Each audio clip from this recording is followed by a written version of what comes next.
lot, because the kind of screens that you see and the technology, despite a very small bunker, but it is quite effective in managing the tracks and identifying those who can create law and order here. So all these posts have been helped to the Jammu and Kashmir police, to the CRM. Actually, the deployment that is here on duty 24/7, and then as my VJ Mubashir is showing you the kind of drill that goes here 24/7. The people who travel on National Highway, how they are being scanned, they are being searched, their identities is being checked.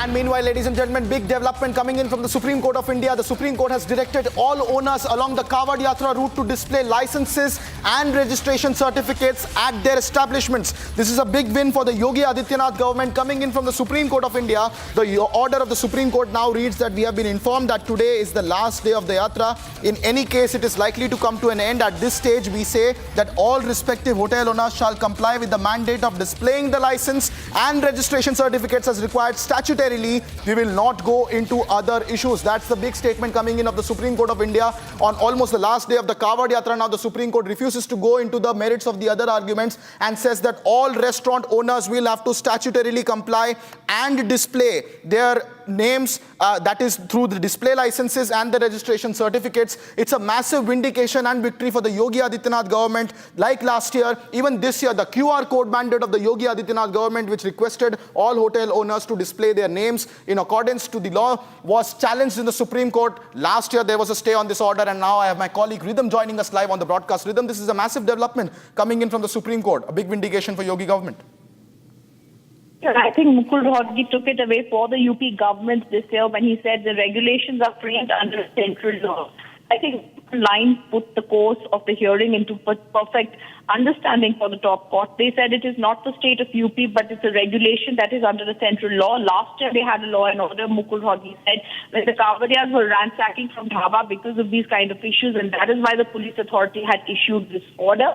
In fact, he also said last year an ad interim order was passed without hearing us. He also said, I'm only following a central law that's applicable in fact for the entire country. Justice Sundaresh said, we will close this application by saying then follow the mandate of displaying the license. Mukul Rohatgi said the decision is only by a professor. There are hundreds of people on the road. None of them have come here. Justice Sundaresh said, we are not going to go into who all have come here. And I think it's also important to mention, Kruthar, there was from the other side, Dr. Abhishek Manu Singhvi and Huzefa Ahmadi, senior advocates appear. Now you read out the order. The court has passed a simple order closing the application by saying this is the last day of the Yatra, likely to come up at the end of the near future. Therefore, at this stage, we will only pass an order that all respective hotel owners will comply with the mandate of displaying the license and the registration certificate as per the statutory requirements. They're not going into the other issues argued. They're making clear of that. But this is a big win for the Yogi government because all hotel owners along the Kanwar Yatra route to comply with the statutory license and requirements now. Indeed, Rhythm, and it is a significant development because last year there was a stay order. This year the Supreme Court refused to put a stay, and now effectively the Yatra is about to end, and yet it has not gone into the QR code issue. How significant it is legally speaking in terms of the change in the position of the Supreme Court since last year? The Supreme Court's position has not changed. The Supreme Court has clarified they are not an issue. But when the advocates have the book of India for the argument point law, this is a central law that has to be Supreme Court agreed that has made the Supreme Court stable registration certificate. All right, I think I've lost that line, but ladies and gentlemen, that's a big development coming in from the Supreme Court of India, which has now refused to get into the matter of the QR code. Meanwhile, ladies and gentlemen, in a shocking incident, women workers of Shiv Sena Uddhav Balasaheb Thackeray faction threatened Hindi-speaking women and forced her to apologize publicly for not speaking Marathi. Now, the confrontation has escalated after the woman who was being pressurized to speak in Marathi asserted that she would continue to speak in Hindi, stating that she does not know Marathi. Now, this is yet another incident of hooliganism over the Marathi language row, which has escalated in recent weeks since the rally of Raj Thackeray and Uddhav Thackeray that happened in Mumbai. Subsequently, there have been various incidences of alleged gundaism and hooliganism where common citizens are being threatened and forced to comply by speaking Marathi, and other citizens from maybe neighboring states or other states who are unable to speak Marathi have been facing a lot of backlash from these activists.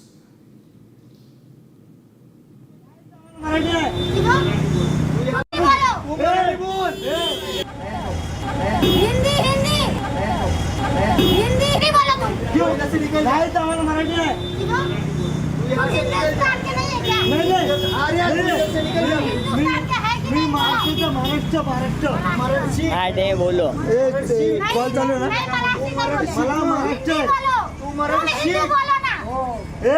तुला धंदा करा काय नाही जा तिकडे युपीला बिहारला समजलं काय कसं करते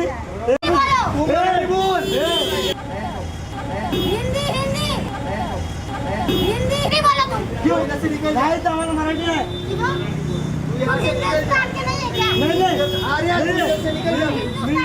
मी महाराष्ट्र बोलो कॉल चालू है ना मला महाराष्ट्र तुला धंदा करा काय नाही जा तिकडे युपीला बिहारला समजलं काय कसं करते मराठीत मी मराठीत बोलणार मराठी बोलणार मी मराठी शिकणार जय महाराष्ट्र बोल हात जोडून बोल जय महाराष्ट्र जोरात बोल नहीं तो बिहार भेज देंगे भाई तेरे को के लिए मला माफ कर तेरा धंधा बिंदा है ना सब बेड़ा बंद.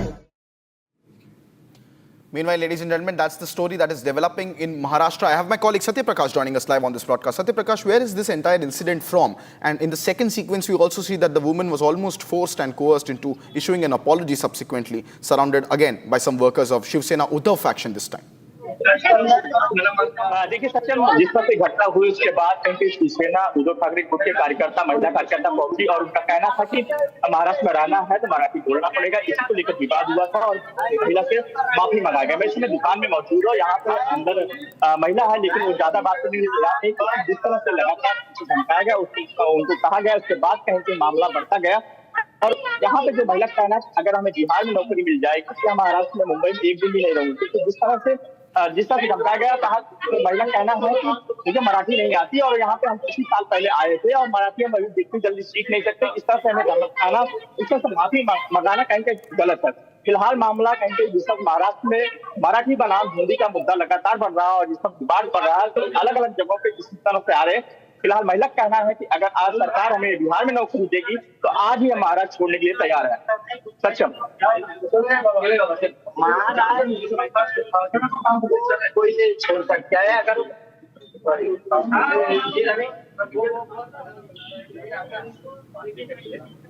Thank you very much, Satya Prakash, for those details coming in from Maharashtra, where once again Gundaism over the language row is on the boil, ladies and gentlemen.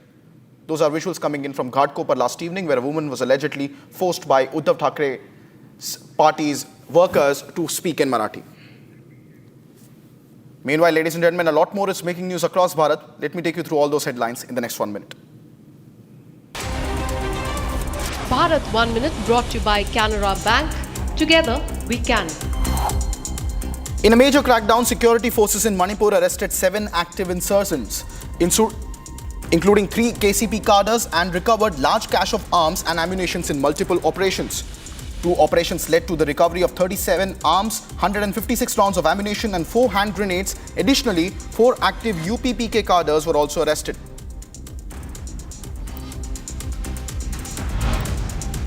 A massive landslide triggered by continuous heavy rainfall since last night has led to the closure of the Jammu-Poonch National Highway. The incident occurred in the Mandana area of Surankot Tehsil in Poonch district, where mud and rocks slid onto the roads, completely blocking vehicular movements and disrupting connectivity in the region.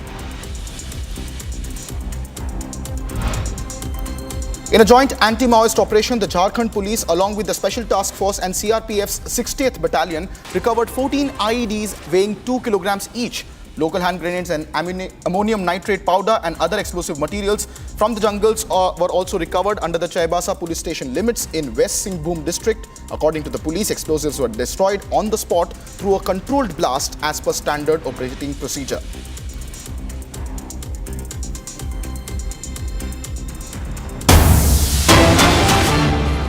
Meanwhile, ladies and gentlemen, more breaking news updates coming in now. Threat mail has created panic at the Chrysler school in the Whitefield in Bengaluru. A security scare has gripped the Chrysler school under the Whitefield division police limits after the institution received a threatening email on Tuesday morning. As a precautionary measure, the school management has instructed parents to pick up their children by 11:30 a.m., citing safety concerns. After Delhi, now it is the Bengaluru city which is now receiving more threats. It's a shocking development there, where the Chrysler school in the Whitefield area of Bengaluru had received a bomb threat, following which students were picked up by their parents by 11:30 a.m. this morning. The security forces and the police have plunged into action, and necessary prerequisite checks are also being carried out. I'll soon be joined by my colleague from our Bengaluru newsroom with more details on that story. But ladies and gentlemen, that's the big breaking news update. A threat mail has been received in Bengaluru school now. This is the Chrysler school in the Whitefield area of Bengaluru. Earlier this morning, the threat mail was received by the school authorities. This is inside the Whitefield Division police limits. And after this, the school soon informed all the parents, following which all the students were evacuated from the school and sent back by 11:30 a.m. this morning. Now, the school management has instructed all the parents to take back their children. Meanwhile, the police authorities have reached the location and subsequent measures are being taken. But this is the first incident of threat mail received in Bengaluru. My colleague Abhishek joins us live from our Bengaluru newsroom. Abhishek, what's the latest on this bomb threat? How far have the security and the authorities there reached in cordoning off the area and carrying out the further proceedings? Kritha, this is not the first time that the schools have been receiving bomb threats over email in Bengaluru. This is the third such incident in the last 1 year, whereas we have seen a couple of schools which have already, as soon as they received the message, they had evacuated the schools in the previous instance. Now this has happened in the Whitefield limits, where the school had also received one such email from an unknown sender. Chrysler school is a school which also sent the messages to the parents to pick up their children at around 11:30 in the morning, saying that there is a bomb threat to the school, and also they have informed the parents to pick their children up so that the school can be evacuated and completely sanitized by the police. After the police who received this mail or the call from the school, they reached the school, and to make sure that there is no bomb, they had a clear check out throughout the school, and the school has been sanitized as of now. And also it has been come to the notice that it is a hoax which was sent to the school's email ID, and we, especially the police, are actually looking for the culprit who's behind this email as of now. We are waiting for an update from the DCP as of now. Kritan. Thank you very much, Abhishek, for tracking those details. Ladies and gentlemen, at this point of time, the situation continues to remain under control with further investigation underway. Meanwhile,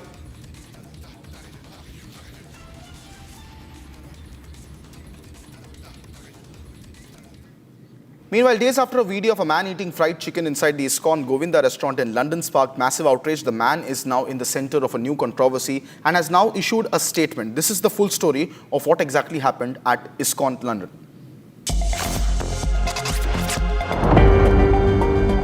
Few days ago, a shocking incident unfolded at Iscon's Govinda restaurant, a well-known pure vegetarian establishment, when a British youth of African descent entered the premises and asked if they served meat. Upon being informed that the restaurant only serves vegetarian food, the man brazenly pulled out a box of chicken from KFC and proceeded to eat it inside the restaurant. After the incident sparked outrage, the man has now apologized. My actions were ill-timed, irresponsible, and after doing my research on the restaurant, seeing that restaurant is very predominantly dominated by Hindu people, where they believe in no violence and peaceful behaviors towards animals as well as people, my actions came off as offensive towards the community, and I would like to come here and offer a heartfelt, sincere apology for my actions. I just felt like it was just needed just to say a very good, sincere apology to the people I've offended. I would also like to make a comment on this rumour that I walked inside the Hindu temple and I started apparently eating chicken in the actual Hindu temple, which is completely false. Despite me obviously being Christian faith and not believing in any other religion, I'm not the type of person to go out and start disrespecting any other religion, whether it's obviously Jewish, Hindu, Muslim. That is not me. And that is shown in this clip right now. When I realised that I was walking into the temple and I have genuinely no business there to be in such a religious place, I took myself out of the equation, apologised, and I went into the vegan restaurant where I was gonna go do my pranking. Now, if I had known that that vegan restaurant was with the temple, I would have never filmed that prank in that specific restaurant and I'd have left.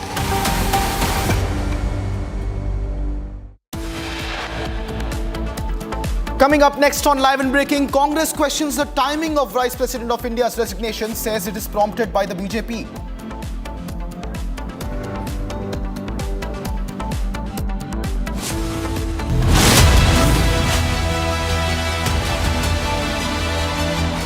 आधे bowl दही में 4 चम्मच MDH चटनी पुदीना मसाला डाला, stir करो, पुदीना चटनी तैयार। MDH चटनी पुदीना मसाला। U.S. President Donald Trump makes a big statement on Iran after Iranian Foreign Minister Abbas Araghchi admits serious damage to Iran's nuclear facilities. He wrote, Iran's Foreign Minister Abbas Araghchi, on the Iran nuclear sites, damages are very severe. They are destroyed. Of course they are, just like I said, and we will do it again if necessary. As interviewed by Brett Baer, fake news CNN should immediately fire their phony reporter and apologize to me and the great pilots who obliterated Iran's nuclear sites. CNN is a major ratings loser, as is MSDNC. He reiterated claims of having obliterated Iran's nuclear sites.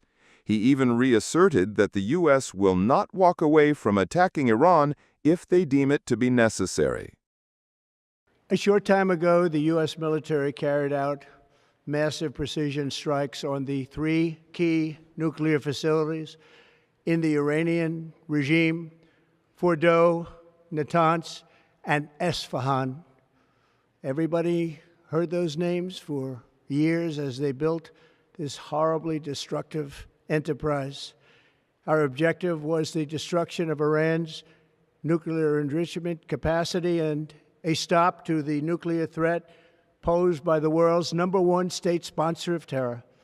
Tonight, I can report to the world that the strikes were a spectacular. दादी के हाथों का जादू और खुशबू से महकता घर, माँ की मुस्कुराहट और खाने की सुगंध। MDH गरम मसाला, क्योंकि हर रिश्ता है स्वाद से जुड़ा। केसरिया से मन जोगी हुआ रे, दिल झूमे देखो मतवारा हुआ रे। केसरिया से मन जोगी हुआ। हर पल मनाओ केसरी त्योहार। विमल, बोलो जुबान Kesari. U.S. President Donald Trump makes a big statement on Iran after Iranian Foreign Minister Abbas Araghchi admits serious damage to Iran's nuclear facilities. He wrote, Iran's Foreign Minister Abbas Araghchi, on the Iran nuclear sites, damages are very severe. They are destroyed. Of course they are, just like I said, and we will do it again if necessary. As interviewed from Asia's largest news headquarters, setting the agenda for Bharat.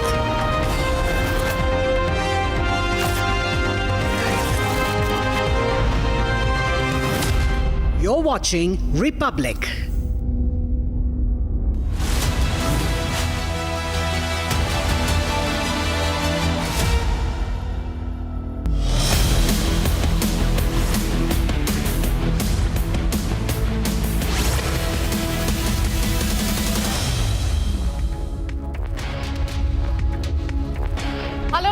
watching Republic TV with me, Akanksha Khajuria. There's a massive uproar over the resignation of the Vice President, Jagdeep Dhankar. That resignation has been accepted by the President of the country. And in fact, the Prime Minister has wished him good health. We'll get you more updates on this. But first, as always, the headlines. First batch of Apache attack helicopters have reached the country. The choppers will be deployed in Jodhpur. President of India accepts Jagdeep Dhankar's resignation. Dhankar wrote to the President last night stating health issues. Prime Minister tweets on the resignation, wishes him good health and says Dhankar got many opportunities to serve the nation. Congress is speculating. They have questioned the timing of the exit of the former Vice President. Opposition creates ruckus in the Parliament as well.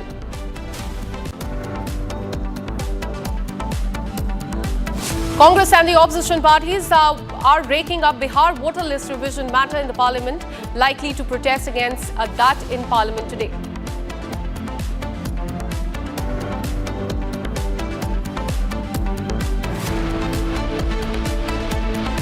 Big win for Yogi government. Top court directs all the hotel owners along the Kanwar Yatra route to display license and registration certificate.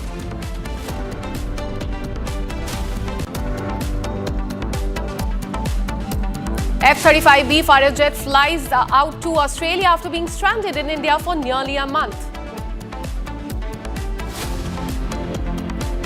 Another case of hooliganism has come to the fore in Maharashtra. Shiv Sena workers threaten a woman for not speaking Marathi language.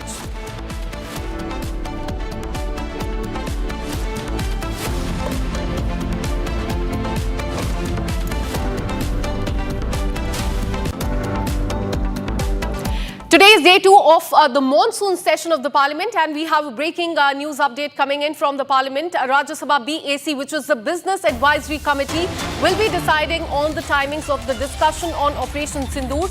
In fact, this meeting is all set to take place at 5:30 p.m. is what we're learning today. And Deputy Chairman too will be in fact convening this BAC meeting. Remember, yesterday this meeting was convened by Jagdeep Dhankar, who has resigned as Vice President of the country, and now this BAC meeting, a very crucial meeting that will be deciding on the legislative agenda, will take place at 5:30 today. And very importantly, this meeting will decide on the timing of the discussion on Operation Sindoor. Remember, yesterday on the day first of the Parliament, the news came in that Operation Sindoor will be discussed in the Parliament next week, because this week Prime Minister will not be in the country. So this discussion will take place next week. What will be the timings, how long the discussion will be, is something that will be decided in this BAC meeting that is all set to start at 5:30 in the Parliament today.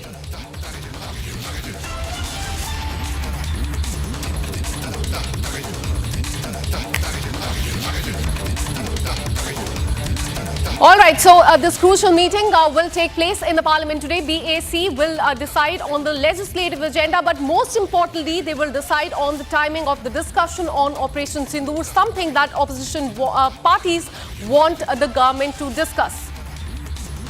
Let me go across to my colleague Harsha, who's been tracking this story very closely. Harsha, tell us about what is slated to be discussed in this crucial meeting at 5:30, because we're learning that the timing of the discussion of Operation Sindoor might be discussed in this. Give us more details. Yes, Akanksha. So the Business Advisory Committee meeting of Rajya Sabha will be convened by Deputy Chairman, and it will be now at 5:30 p.m. Earlier it was scheduled at 1 o'clock, but now the timings have been changed. As we already know, in Lok Sabha, the Operation Sindoor discussion timings have already been allotted, which is almost 16 hours.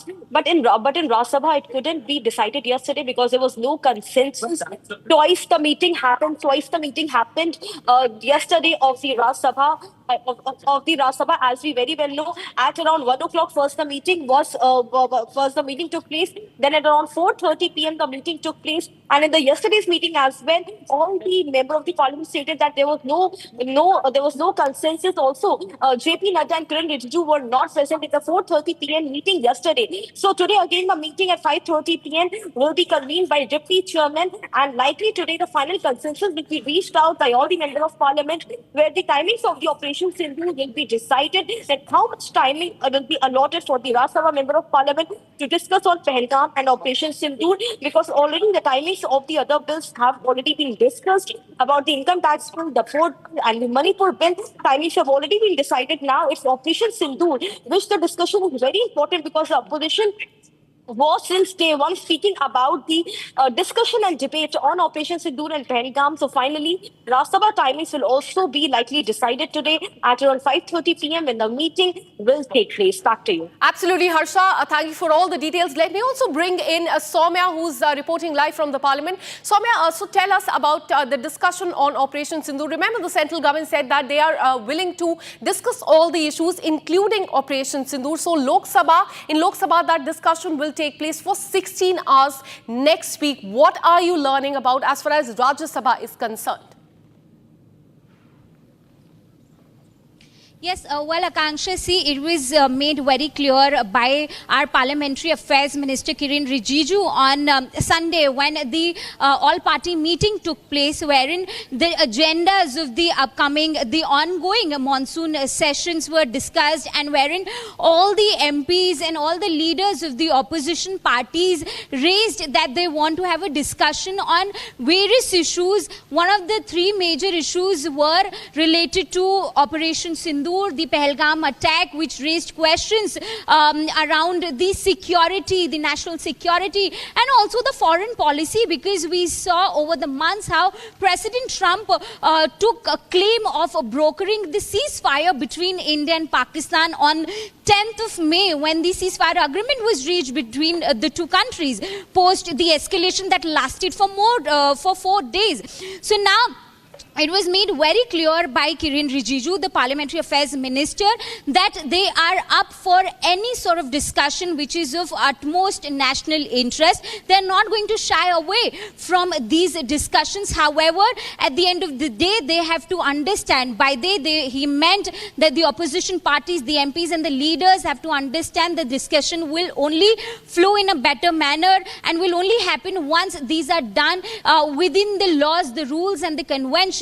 So the NDA leaders, the MPs have reiterated this position with regards to discussion inside the Parliament. So yesterday we saw post the BAC meetings how there was a consensus that was reached upon the discussion on inside Lok Sabha with regards to Operation Sindoor, how it will go on for 16 hours and next week. However, as correctly mentioned by my colleague Harsha few minutes back, that no such consensus was reached with regards to discussions on Operation Sindoor and Pahalgam attack, with regards to discussions inside the upper house, the Rajya Sabha. So for that very reason, the BAC, which is slated to take place later in the evening at 5:30 p.m., in that meeting it will be again discussed with regards to when should the discussion happen, how many hours will be allocated to this discussion. So we'll have to wait and watch as to what comes out, what pans out post 5:30 p.m.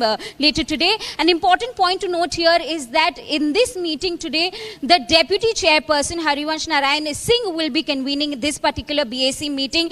Now that VP Jagdeep Dhankar has resigned, has given his resignation yesterday. However, yesterday both the BAC meetings were convened by Jagdeep Dhankar himself.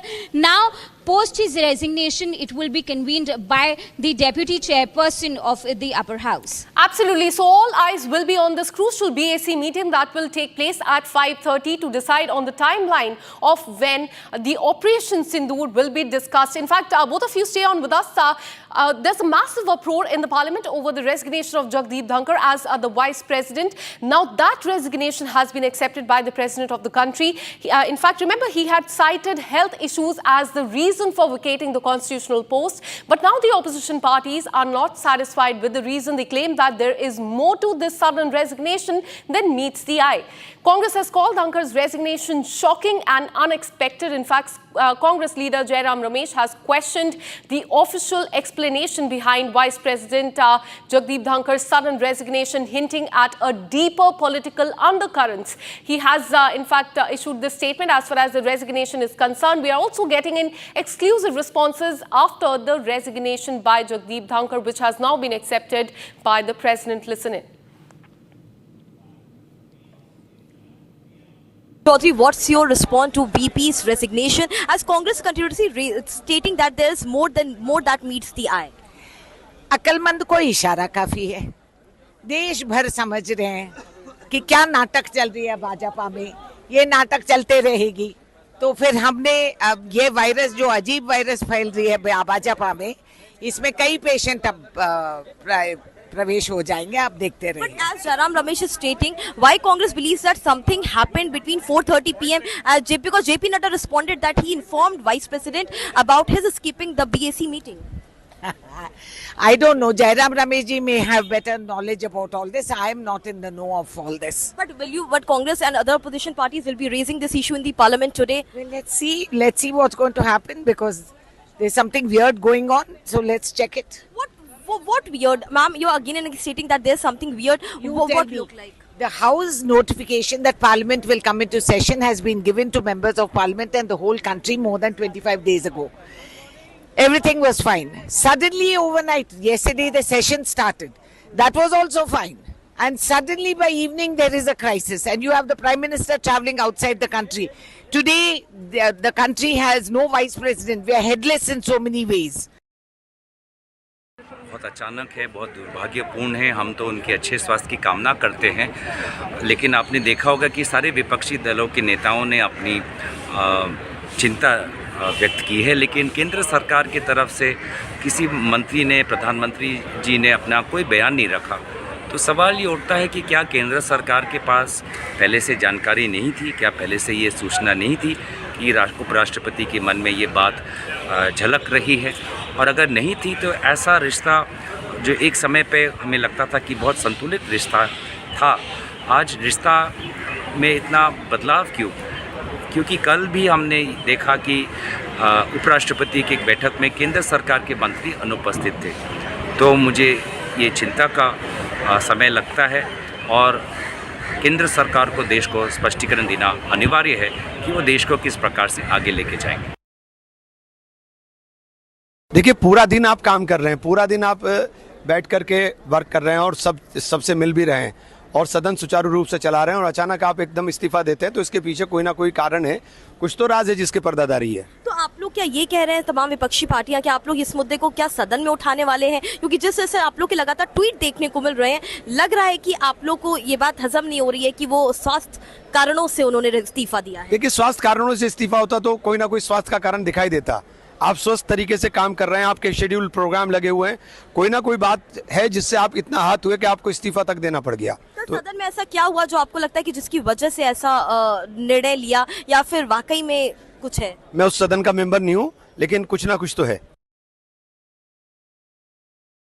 Yes, everybody was very shocked and taken aback. No one saw this coming, and I don't know what compulsions or what reasons, but I wish him all the best for good health, and that is our primary focus, as he said, that for health reasons he's resigning. I hope there is nothing that serious about it, and we wish him good health. What does Akali Dal feel about it? Because everyone is stating that VP looked better yesterday. He convened Raj Sabha. BSc meeting was also convened by him. Are you also of the opinion of the same what opposition party leaders are mostly stating? I don't know what opposition parties are saying. I have not had an opportunity to meet him, so I cannot comment on it. I can just go by the letter and what is in the social media, and I can just say that we are very shocked and saddened, whatever happened, and we pray for his good health. Let me once again bring in my colleague Soumya, who's reporting live from the Parliament. Soumya, so there's chorus amid the opposition parties. They are saying that this has come as a surprise. This is a shocking exit by Jagdeep Dhankar. What are your sources in the opposition party?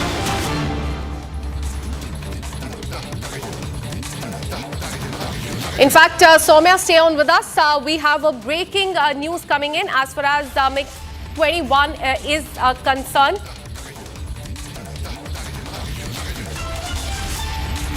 After providing more than 60 years of service, what we are learning is that the MiG-21 fighter jet is all set to retire, and a formal ceremony, a send-off, has been planned for September, according to, in fact, several reports that have come to the fore. The last batch of the aircraft belonging to 23 Squadron will be decommissioned at the ceremony that will take place in Chandigarh in September 19th, and the MiG-21 leaves behind a mixed legacy. It was India's first supersonic jet, granting a technological edge in 1960s and 1970s, but it later became quite infamous for the frequent accidents, earning nicknames such as the flying coffin. Now, what we're learning is that India's longest serving fighter jet, the MiG-21, is all set to retire. All right, let me go across to my colleague Gursimran, who's been tracking this story. Gursimran, tell us more about the MiG-21 fighter jet. We are learning that there will be a formal ceremony to bid it goodbye in September in Chandigarh. What more details do you have? Yes, on 19 September 2025 from Chandigarh, there will be a farewell that will be given to the MiG-21, which was once considered as the game changer for the Indian Armed Forces, starting from the 1965 war with Pakistan to 1971, when we saw the rise of Bangladesh taking place, to 1999 Kargil war, and also the Balakot airstrikes that the Indian forces carried out at the terror infrastructure of the Pakistan.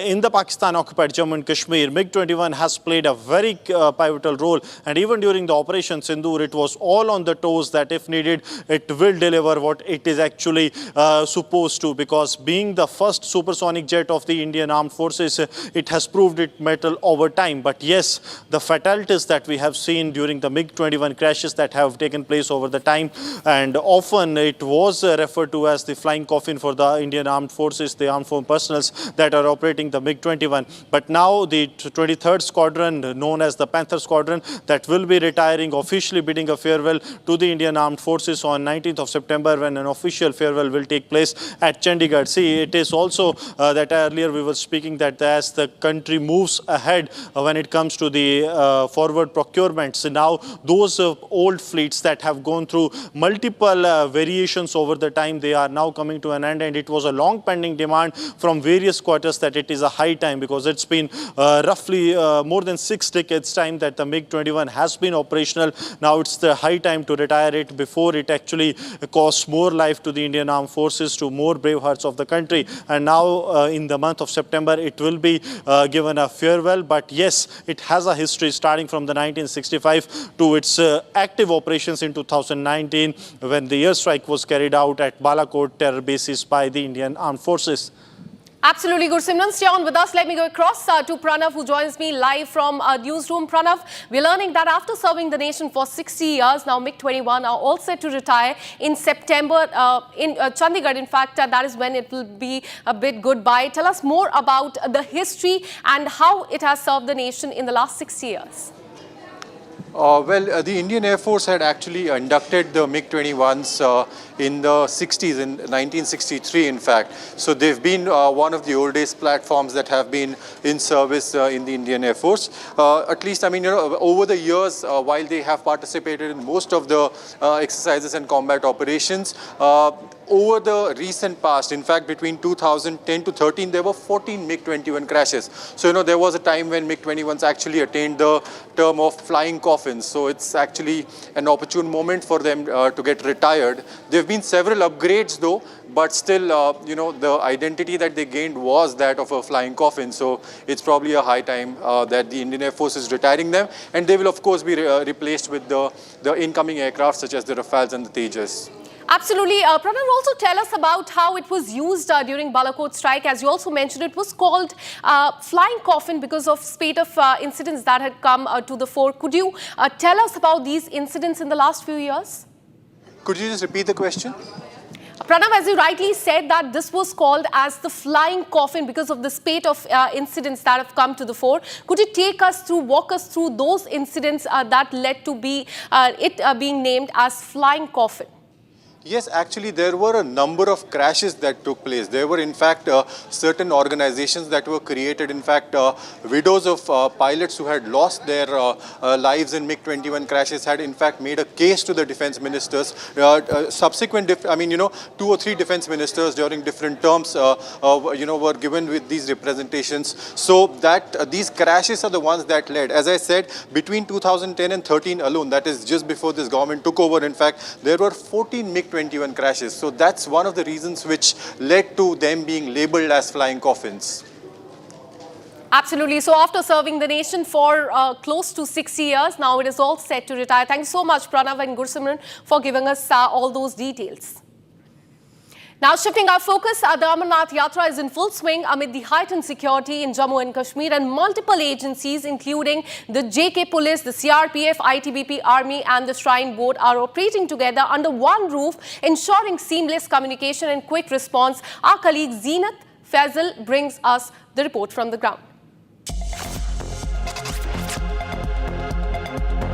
As we are covering the Amarnath Yatra, and this is from the Baltal Access. This is one of the shortest routes when you take route to Amarnath cave. In fact, I'm here at the surveillance room, and this is one such room where you get the real-time information about the people who are in your surroundings, the people who are taking care of your security, the people who are moving towards the Amarnath cave, and those who are doing the darshan. As per Jammu and Kashmir Police, the screens have been divided into 12 parts. Then in each screen you see different kind of figures, and there you have a numbering that tells you that where exactly a help has to go, whether a person who is in the surrounding, if at all he comes with an international history, he is an OGW or trying to create a disruption, he will be immediately, the police will be immediately alerted, because the facial recognition system has been installed where you have the images of around more than 3 lakh people. So if any person who is in the, who's a history cheater, the siren will blow, it will alert that he will be detained immediately. Then you see the people with the backpacks, they go inside these tents because most of them are yatris, but still if there any suspicious movement is observed, again an alert will be sounded. Then you see the tracks, the buses, in case any person tries to do some hanky-panky with any of the bus that has been stationed, because this is showing you, giving a full view of the bus yard where the travelers, they are using these bus because they are the registered yatri. So everything gets monitored, and even the darshan, the people who are doing the darshan, doing the puja, the real time is their visual can be seen, and if at all there is an untoward incident, immediately a response, immediately a help will be sent. So that also tells you how the security of the yatris, the locals, and even the pony walas or these palki walas who are the service providers of this entire yatra, which will culminate on the 9th of August. So all kind of help, all kind of monitoring is taking place from this very place. With Bharat 1 Minute brought to you by Canara Bank. Together we can. UK's F-35B fighter jet, which made an emergency landing at the international airport over a month back, takes off to Australia today after 38 days in the country. Known to be one of the most advanced fighter aircraft in the world and worth over $110 million, the jet remained grounded at the international airport in Kerala since June 14th after it developed a technical snag.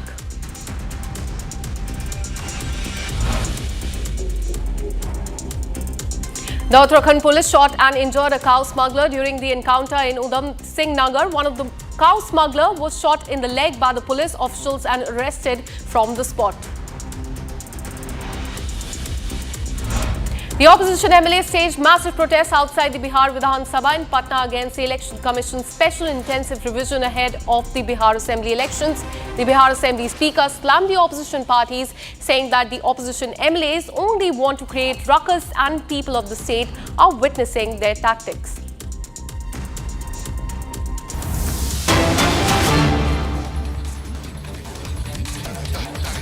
Well, we have a breaking news coming in from the Parliament. Today is day 2 of the monsoon session of the Parliament, and look at the visuals. The Parliament was in fact dominated by debates over the voter list revision in the state of Bihar. The opposition parties have expressed strong opposition viewing the exercise as a threat to democratic rights, and they have submitted adjournment notices as well. They've also held a protest inside the assembly. Watch this. That opposition leaders are protesting here. Rahul Gandhi, Priyanka Gandhi, DMK leaders, Akhilesh Yadav himself, all of them are in the attendance here at Makar Dwar, at the stairs of Makar Dwar. All the MPs have the placard in their hand on the special intensive revision which is happening by Election Commission of India in the state of Bihar. Before assembly election, all the MPs here are demanding that SIR should not happen. They are holding the placard stating quit SIR. And they also have been stating that continuously the voters' name is being cut out. The voters' name is being cut out from the Bihar voter list. There are many voters whose name has been cut out, and they're also raising a lot of questions on it. We see that continuously how many members of parliament are here. This is the Makar Dwar of the parliament, and it is the outside Makar Dwar. After the Lok Sabha and Rajya Sabha, both houses of the parliament got adjourned. This protest is right now taking place against Election Commission of India. Harshit Anwani reporting for Republic TV from Parliament. The opposition leaders who are standing at the stairs of Makar Dwar now protesting against the government. As we show you in the visuals, these are the visuals where we clearly see that how opposition leaders are right now protesting with the placards in their hand. Now these are the visuals from the Makar Dwar of the parliament. The protest which was earlier supposed to happen at around 10 o'clock in the morning now is being done at Makar Dwar of the parliament after both houses of the parliament, Lok Sabha and Rajya Sabha, got adjourned. The placard clearly states SIR, which is the special intensive revision being done by Election Commission of India in Bihar. So all the opposition leaders have now raised the issue of special investigation revision and the voting issue in Bihar, and this is the major issue. As we see, all the opposition parties from Congress, from Samajwadi Party, RJD, DMK, all the opposition parties leaders including the Aam Aadmi parties, right now all the MPs are standing at the Makar Dwar of the parliament with placards in their hand, demanding that there should be unbiased voting revision in the state of Bihar ahead of the elections in Bihar, and they're stating that special intensive revision is completely biased and voters' name is being cut out from the Bihar list.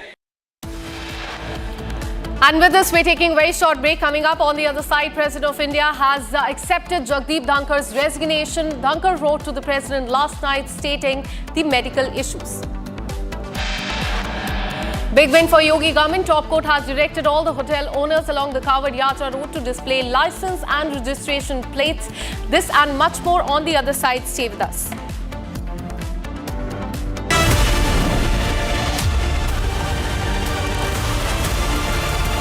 MDH की हल्दी मिर्ची धनिया करे कमाल, ये रंग दे, ये खुशबू दे, ये तीखा, ये कम पड़े, क्या निराला MDH masala. U.S. President Donald Trump makes a big statement on Iran after Iranian Foreign Minister Abbas Araghchi admits serious damage to Iran's nuclear facilities. He wrote, Iran's Foreign Minister Abbas Araghchi, on the Iran nuclear sites, damages are very severe. They are destroyed. Of course they are, just like I said, and we will do it again if necessary. As interviewed by Brett Baer, fake news CNN should immediately fire their phony reporter and apologize to me and the great pilots who obliterated Iran's nuclear sites. CNN is a major ratings loser, as is MSDNC. He reiterated claims of having obliterated Iran's nuclear sites. He even reasserted that the U.S. will not walk away from attacking Iran if they deem it to be necessary. A short time ago, the U.S. military carried out massive precision strikes on the three key nuclear facilities in the Iranian regime: Fordow, Natanz, and Esfahan. Everybody heard those names for years as they built this horribly destructive enterprise. Our objective was the destruction of Iran's nuclear enrichment.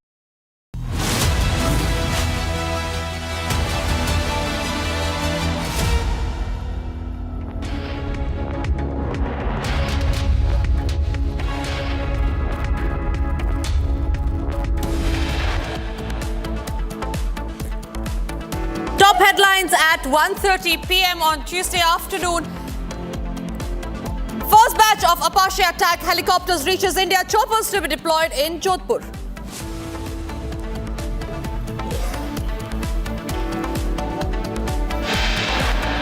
Indian Air Force to retire MiG-21 fighter jets this September after over 60 years in service. President of India accepts Thankar's resignation. Vice President, the ex-Vice President, wrote to President last night.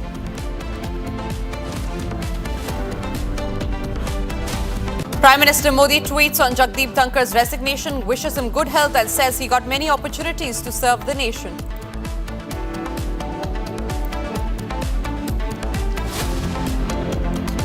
Big win for Yogi government. Top court directs all hotel owners along Kanwar Yatra route to display license registration certificate.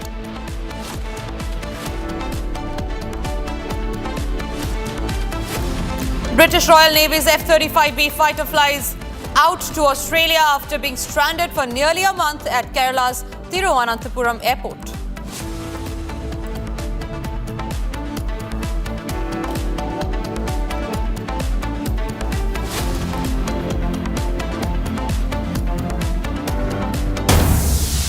This edition with breaking news that's coming in. Air India has given a statement on the completion of the fuel control switch inspection. Remember, this concern was generated after the AAIB's report on the AI-171 crash that had flagged the fuel switch control issue. There were many Western media that had casted a doubt on Indian pilots. Air India has now given out a complete statement on the completion of fuel switch control inspections.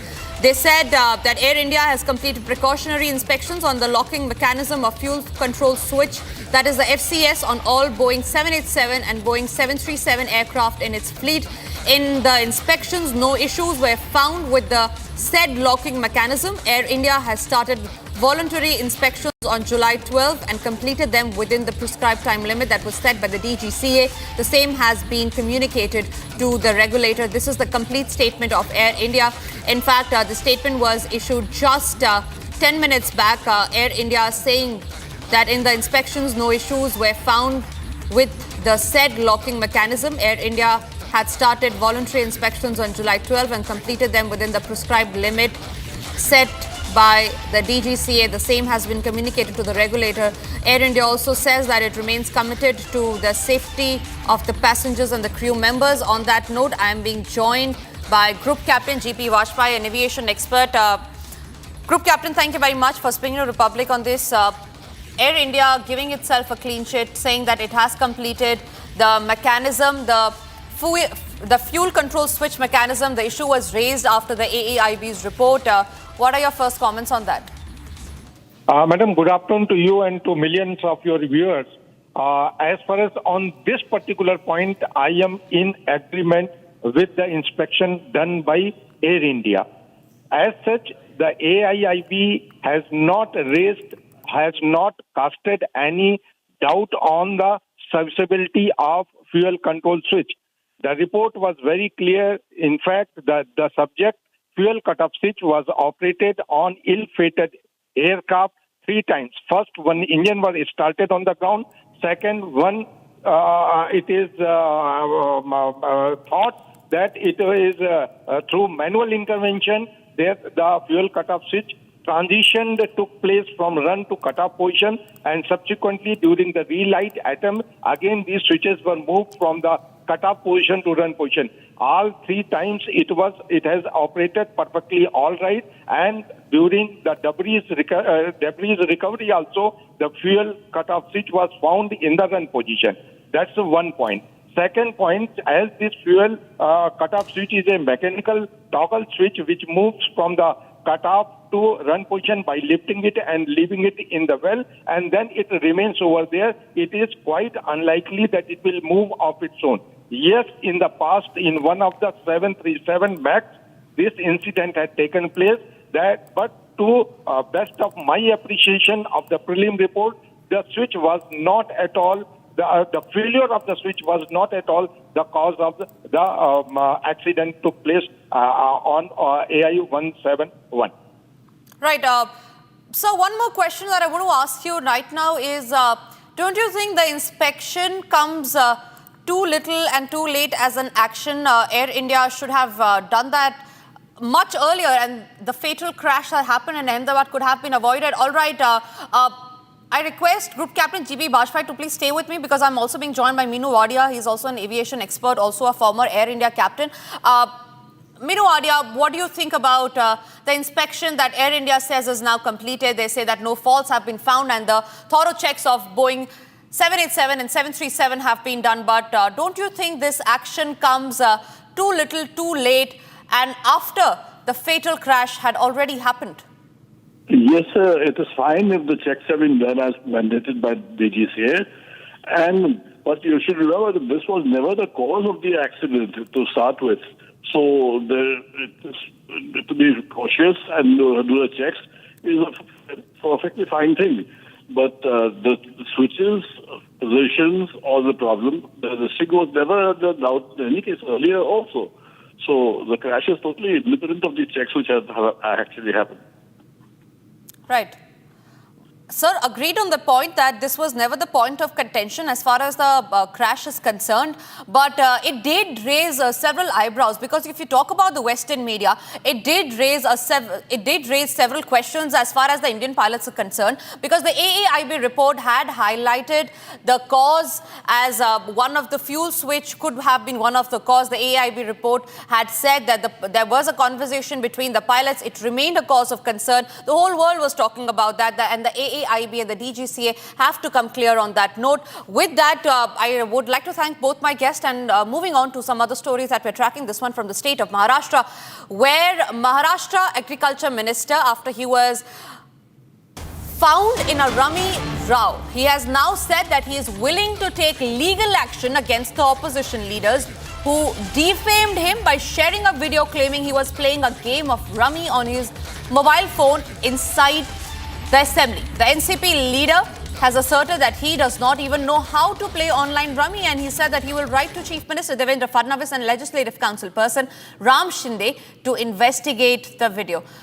The Maharashtra Agriculture Minister, after being caught on camera allegedly playing online games, rummy in this case, on his phone inside the assembly, Maharashtra Assembly, who was then caught off guard, today has been seen defending his action, saying that he is being falsely labelled. His actions are being falsely labelled by those of the opposition. Listen into what he had to say. निकला तो मैं खुद होके मुख्यमंत्री के पास नहीं, उप मुख्यमंत्री के पास नहीं, डायरेक्ट राज्यपाल के पास में जाके राजीनामा दे दूंगा। मेरा नाता है ही नहीं, मेरा अकाउंट ओपन है, मेरा मोबाइल नंबर है आपके पास में, यू कैन वेरीफाई। जो भी इंक्वायरी ऑफिसर होगा मैं उसको सप्लाई पूरा दे दूंगा उसके पास में। पूरा ब्यौरा मेरे पास जितना है, उतना जिनको लगेगा इंक्वायरी के लिए, उतना सब मैं अवेलेबल कर दूंगा। वो कोई ना कोई षड्यंत्र है, और वो षड्यंत्र वो ढूंढना है, इसलिए मैं इंक्वायरी की मांग कर रहा हूँ। जो पॉलिटिकल लीडर मेरे खिलाफ में महाराष्ट्र में मेरी बदनामी कर रहे हैं, सारे पॉलिटिकल लीडर को मैं कोर्ट में खींचूंगा, अब्रू नुकसान का दावा लगाऊंगा, उसके बाद में उनके ऊपर कार्रवाई होगी। All right, moving on to some other breaking news that's coming in. The Supreme Court has directed all hotel owners along the Kanwar Yatra route to display license registration certificate. The Supreme Court has instructed dhaba and restaurant owners along the Kanwar Yatra route to adhere to Uttar Pradesh's mandate of displaying license and registration information. This directive, remember, follows a petition that argued that QR code requirements revealing owner identities could lead to discriminatory profiling. The QR code controversy is back in focus yet again. And remember this, the directive of the Supreme Court comes on the last day of the Kanwar Yatra. Today, being the last day of the Kanwar Yatra, is a big vindication for the Yogi government, where the Supreme Court has now given the verdict in favor of the Yogi government. The Supreme Court has directed all hotel owners along the Kanwar Yatra route to comply with statutory licensing and registration requirements. Aditya, is joining us live on the broadcast on that. Aditya, talk to us about what were the arguments that were placed inside the Supreme Court as far as this QR code controversy is concerned.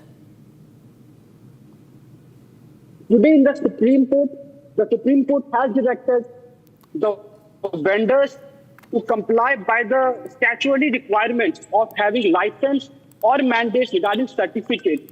Now, the basic argument was around twofold. The first, they argued that a similar petition was filed a year ago, which has some remedy been granted by the Supreme Court after writ petition challenging the QR code mandate last year. And the second was regarding, as the matter is already being heard yesterday by the Supreme Court, the same matter should be clubbed or they should not be entertained unless and until the main petition, which has been heard yesterday by the Supreme Court, is dismissed. Today, the Supreme Court, while declining to grant any stay on the QR code, has mandated. The point is that today's Supreme Court order has not filled any legislative void or has not issued any new direction, but has actually enforced a law, a central act, which has been passed, which has been enforced, and which has been enforceable in the rule of law. Today in the Supreme Court, the other argument was made as a petitioner, that three petitioners, the one was the professor from Kolkata, the second was the MP from Bengal, and the third was the NGO. Now the state has argued that they have not seen a single petition coming in from hundreds of people who were on the road, but actually coming in from the people who have no standing in the court of law. Absolutely. So today's argument. Yes, all right. We seem to have lost that line with Aditya, but for now we move on to the other big stories that we are tracking. This one again is from the state of Maharashtra. In a shocking incident, women workers of the Shiv Sena UBD faction threatened a Hindi-speaking woman and forced her to apologize publicly for not speaking in Marathi. The confrontation escalated after the woman, who was being pressured to speak in Marathi, asserted that she would continue speaking in Hindi, stating that she does not know how to speak in Marathi. This is yet again another incident of hooliganism over the language row in the state of Maharashtra. First up, listen in to what actually happened.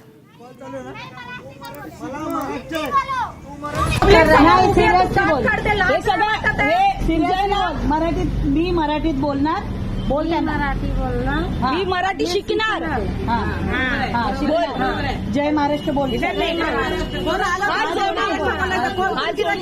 हात जोडून बोल जय महाराष्ट्र जोरात बोल नहीं तो बिहार भेज देंगे भाई तेरे को उच्चारी केली मला माफ कर मला माफ तेरा धंदा बिंदा है ना सब बेड़ा बंद ये असर ये जो किया ना तूने कि हिंदुस्तान और जेंट्स को देख के तूने और पावर दिखाया कि क्या करने का करो अंदर नहीं आए थे हम लोग के आंखें हैं पूरा वीडियो है झूठ मत बोल ये वीडियो झूठ नहीं बोलता है समझी कर रहे देखिए वीडियो आप अंदर के वीडियो है ना इथे नाही इथे आतमध्ये आले आतमध्ये कोण बोलू नका गेली भारी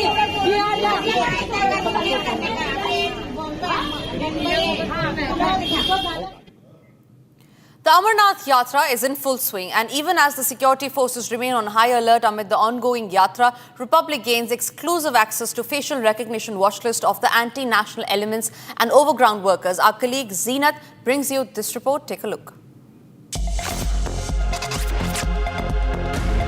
As we are covering the proceedings of the Amarnath Yatra and how the security is maintaining the tracks like the National Highway D, where from I am reporting, I'll ask my VJ Mubashir to show you what's happening here on the National Highway D, because this is the route that takes you to Baltal, and one important element that has been used this time is the facial recognition techniques that have been this time installed at all these locations where from the Yatra will travel. This is one important segment that has been introduced, where the people who travel on this road, their pictures are scanned, and almost there is already a data of around 3 lakh people, because they are the one registered with the Amarnath Yatra. Even the ones who are whether the Yatris or not Yatris, they too are getting scanned here, and in case there is some international element who is roaming around. There will be a proper hooter, the buzzer,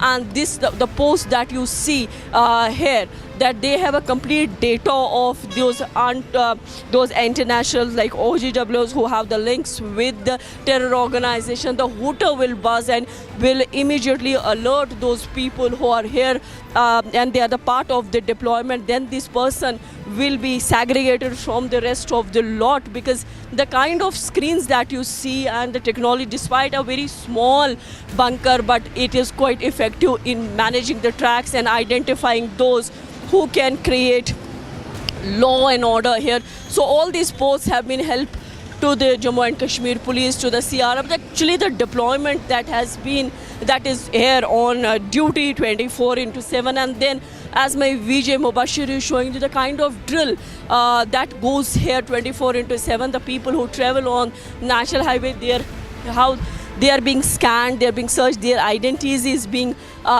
checked. It's time for us to now slip into a short break, but coming up after the break are the first live exclusive pictures of India getting its Apache power. Also after the break, a lot of skepticism still in the opposition parties as to real reason behind the Vice President relinquishing his post and opting for retirement.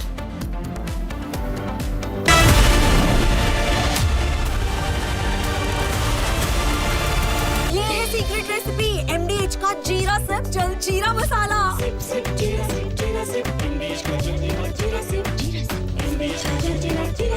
इसको घर पे लगाओगे तो शादी का तो पता नहीं, पर घर पक्का नहीं टूटेगा।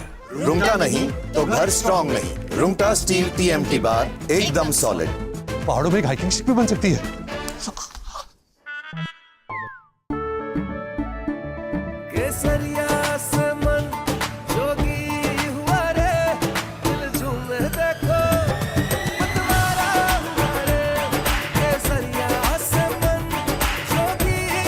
हर पल मनाओ केसरी त्योहार। विमल, बोलो जुबान Kesari. U.S. President Donald Trump makes a big statement on Iran after Iranian Foreign Minister Abbas Araghchi admits serious damage to Iran's nuclear facilities. He wrote, Iran's Foreign Minister Abbas Araghchi, on the Iran nuclear sites, damages are very severe. They are destroyed. Of course they are, just like I said, and we will do it again if necessary. As interviewed by Brett Baer, fake news CNN should immediately fire their phony.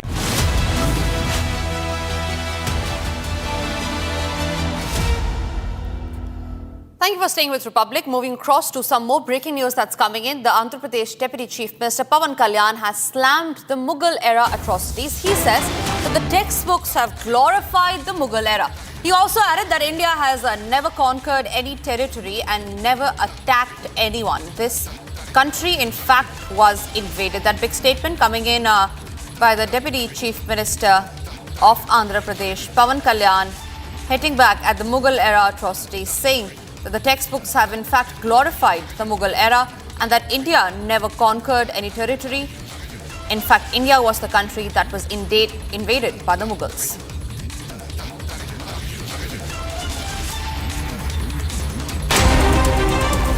Bharat 1 Minute brought to you by Canara Bank.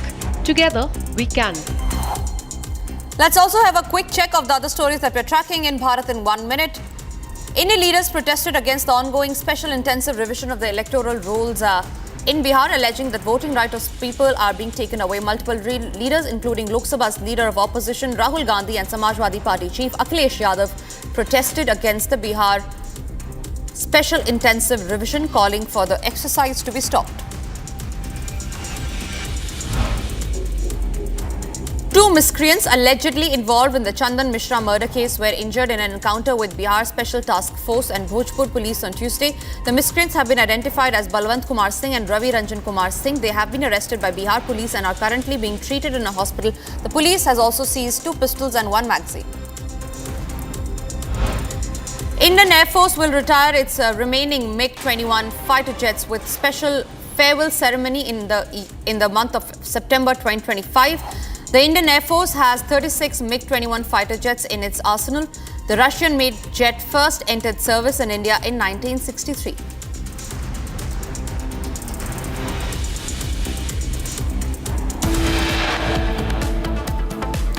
And coming up after the break, details on how India is bidding goodbye to MiG-21 fighter jets after 60 years in service. And it's a big win for Yogi government. Top court has directed all hotel owners along the Kanwar Yatra route to display license, registration certificate and comply with the mandate.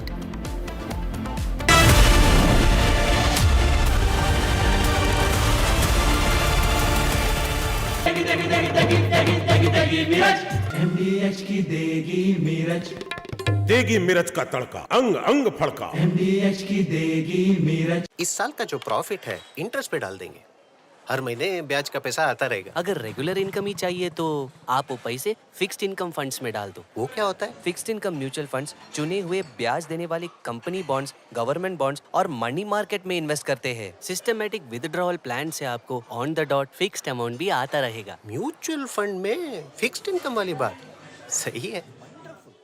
Mutual fund निवेश बाजार जोखिमों के अधीन है। योजना से जुड़े सभी दस्तावेजों को ध्यान से पढ़ें।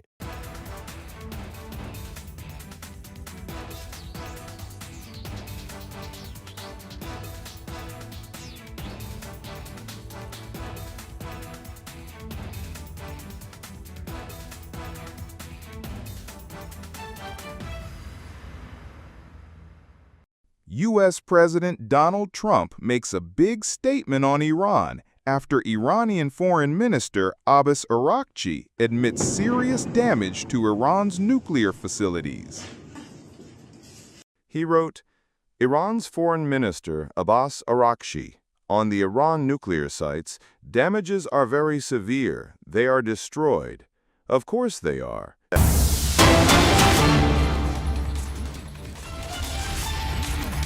Breaking news coming in. The crime branch has received a bomb threat email regarding the Ahmedabad airport. Search is still underway and nothing suspicious has been found so far. The police and the fire brigade are at spot. It seems like an hoax call that has been made, a hoax email that has been received at the Ahmedabad airport.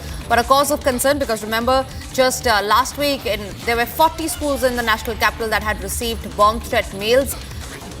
The mail was also given out by a person who did not seem to be mentally stable, but this raised causes of concern.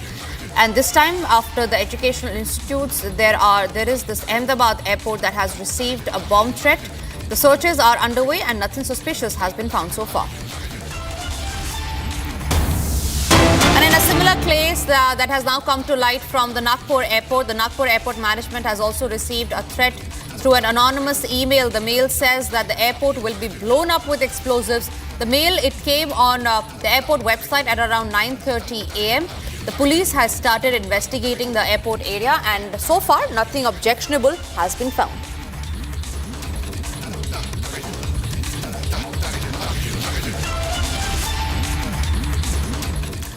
Days after a video of man eating fried chicken inside the Iscon Govinda restaurant in London sparked massive outrage, the man in the centre of controversy has now issued a statement. This is the full story and the statement that followed after this.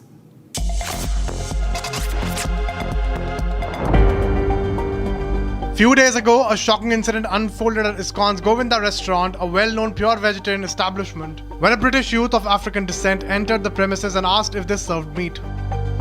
Upon being informed that the restaurant only serves vegetarian food, the man brazenly pulled out a box of chicken from KFC and proceeded to eat it inside the restaurant. After the incident sparked outrage, the man has now apologized. My actions were ill-timed, irresponsible, and after doing my research on the restaurant, seeing that that restaurant is very predominantly dominated by Hindu people where they believe in no violence and peaceful behaviors towards animals as well as people, my actions came off as offensive towards the community. And I would like to come here and offer a heartfelt, sincere apology for my actions. I just felt like it was just needed just to say a very good, sincere apology to the people I've offended.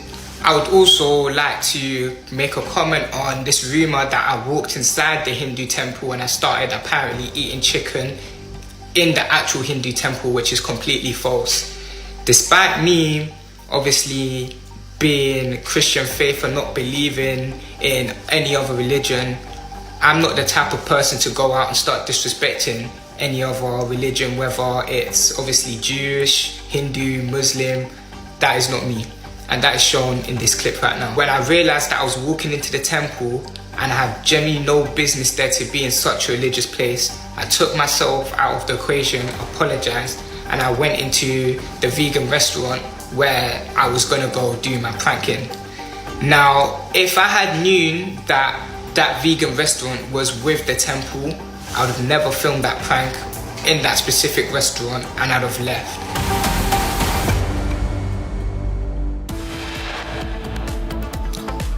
Time for us to slip into a short break. Details after the break are the inside story on the mysterious exit of the ex-Vice President of India, Jagdeep Dhankar. Also coming up after the break is when Lok Sabha and Rajya Sabha resumes. The agenda is going to be the voter list revision, where the opposition is looking forward to corner the government.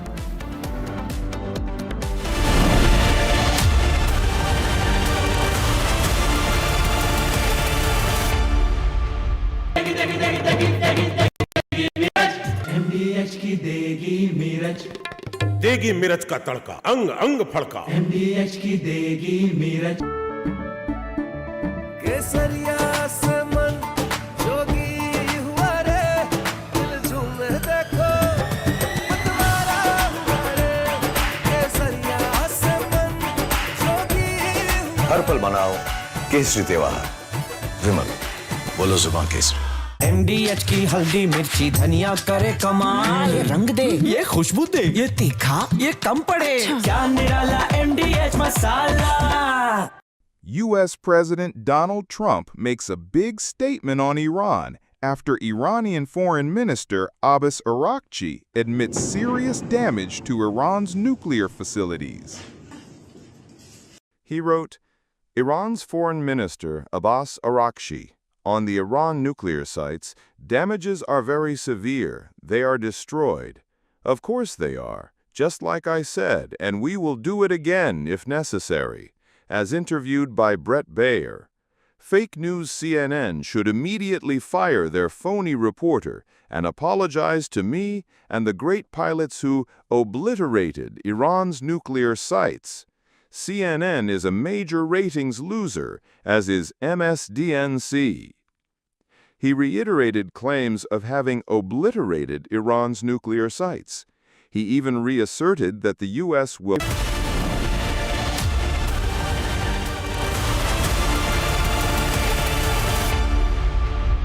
ये है secret recipe MDH का जीरा SIP जल जीरा मसाला।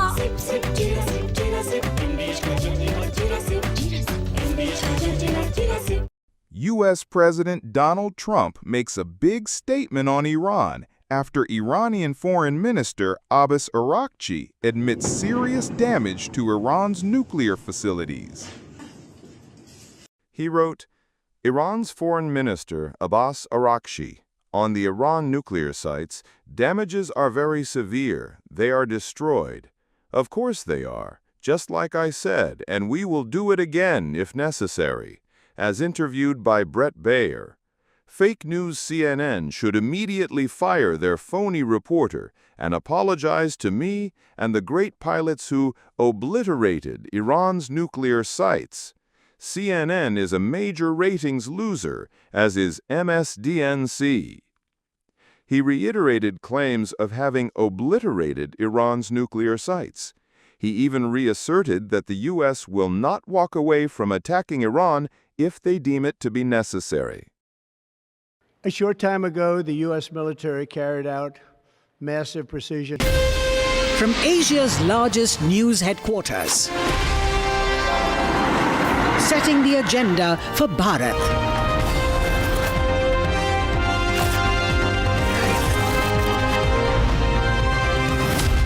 You're watching Republic.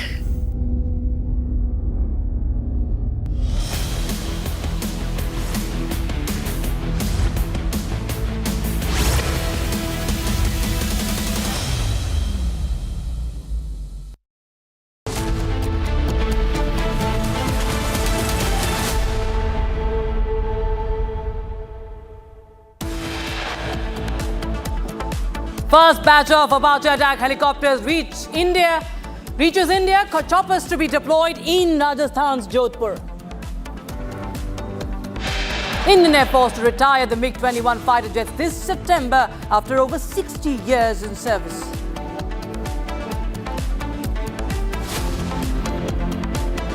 President of India accepts Jagdeep Dhankar's resignation. Dhankar writes to President last night.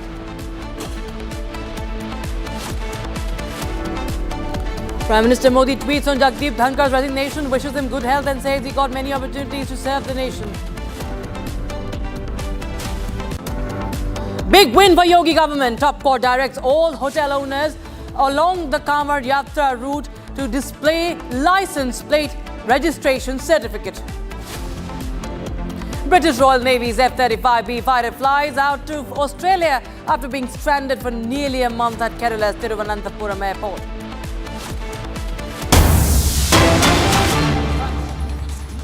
कर सकते हैं please भी प्लीज प्लीज प्लीज नहीं प्लीज प्लीज सदन का समय को आप उपयोग कीजिए नहीं प्लीज प्लीज प्लीज ऐसे प्लीज भी सीटेड प्लीज प्लीज सदन चलने दीजिए सदन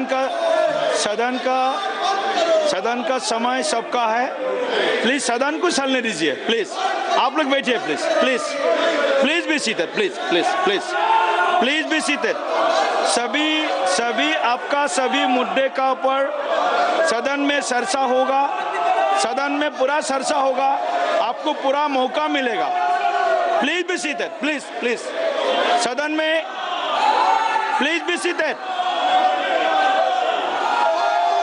प्लीज बी सीटेड आपके कारण सदन नहीं चल रहा है ऐसे प्लीज बी सीटेड सदन चलाने में सब लोग मदद कीजिए आप सदन नहीं चलाना चाहते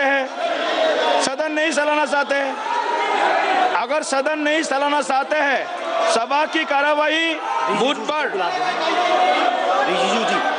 किरण माननीय मंत्री जी किरण जी एक minute please be seated please मैं फिर से अपील करना चाहता हूं ये हमारा अपोजिशन पार्टी के लीडर सब यहाँ मौजूद हैं हम लोगों ने कभी किसी विषय पे चर्चा का फाइनल निर्णय हम लोगों ने बीएससी में पूरा अभी फाइनल नहीं किया गया है बीएससी में ये चर्चा हुई थी कि सबसे पहले ऑपरेशन सिंदूर पे चर्चा होगी और उसका समय भी तय किया गया है अब एक साथ में सारे मुद्दे को चर्चा करना चाहते हैं ये कैसे संभव हो सकता है जबकि उन्होंने भी एग्री किया है हमने टाइम भी फिक्स कर चुका है किस नियम पे चर्चा करना है उसका फाइनल करना है हर समय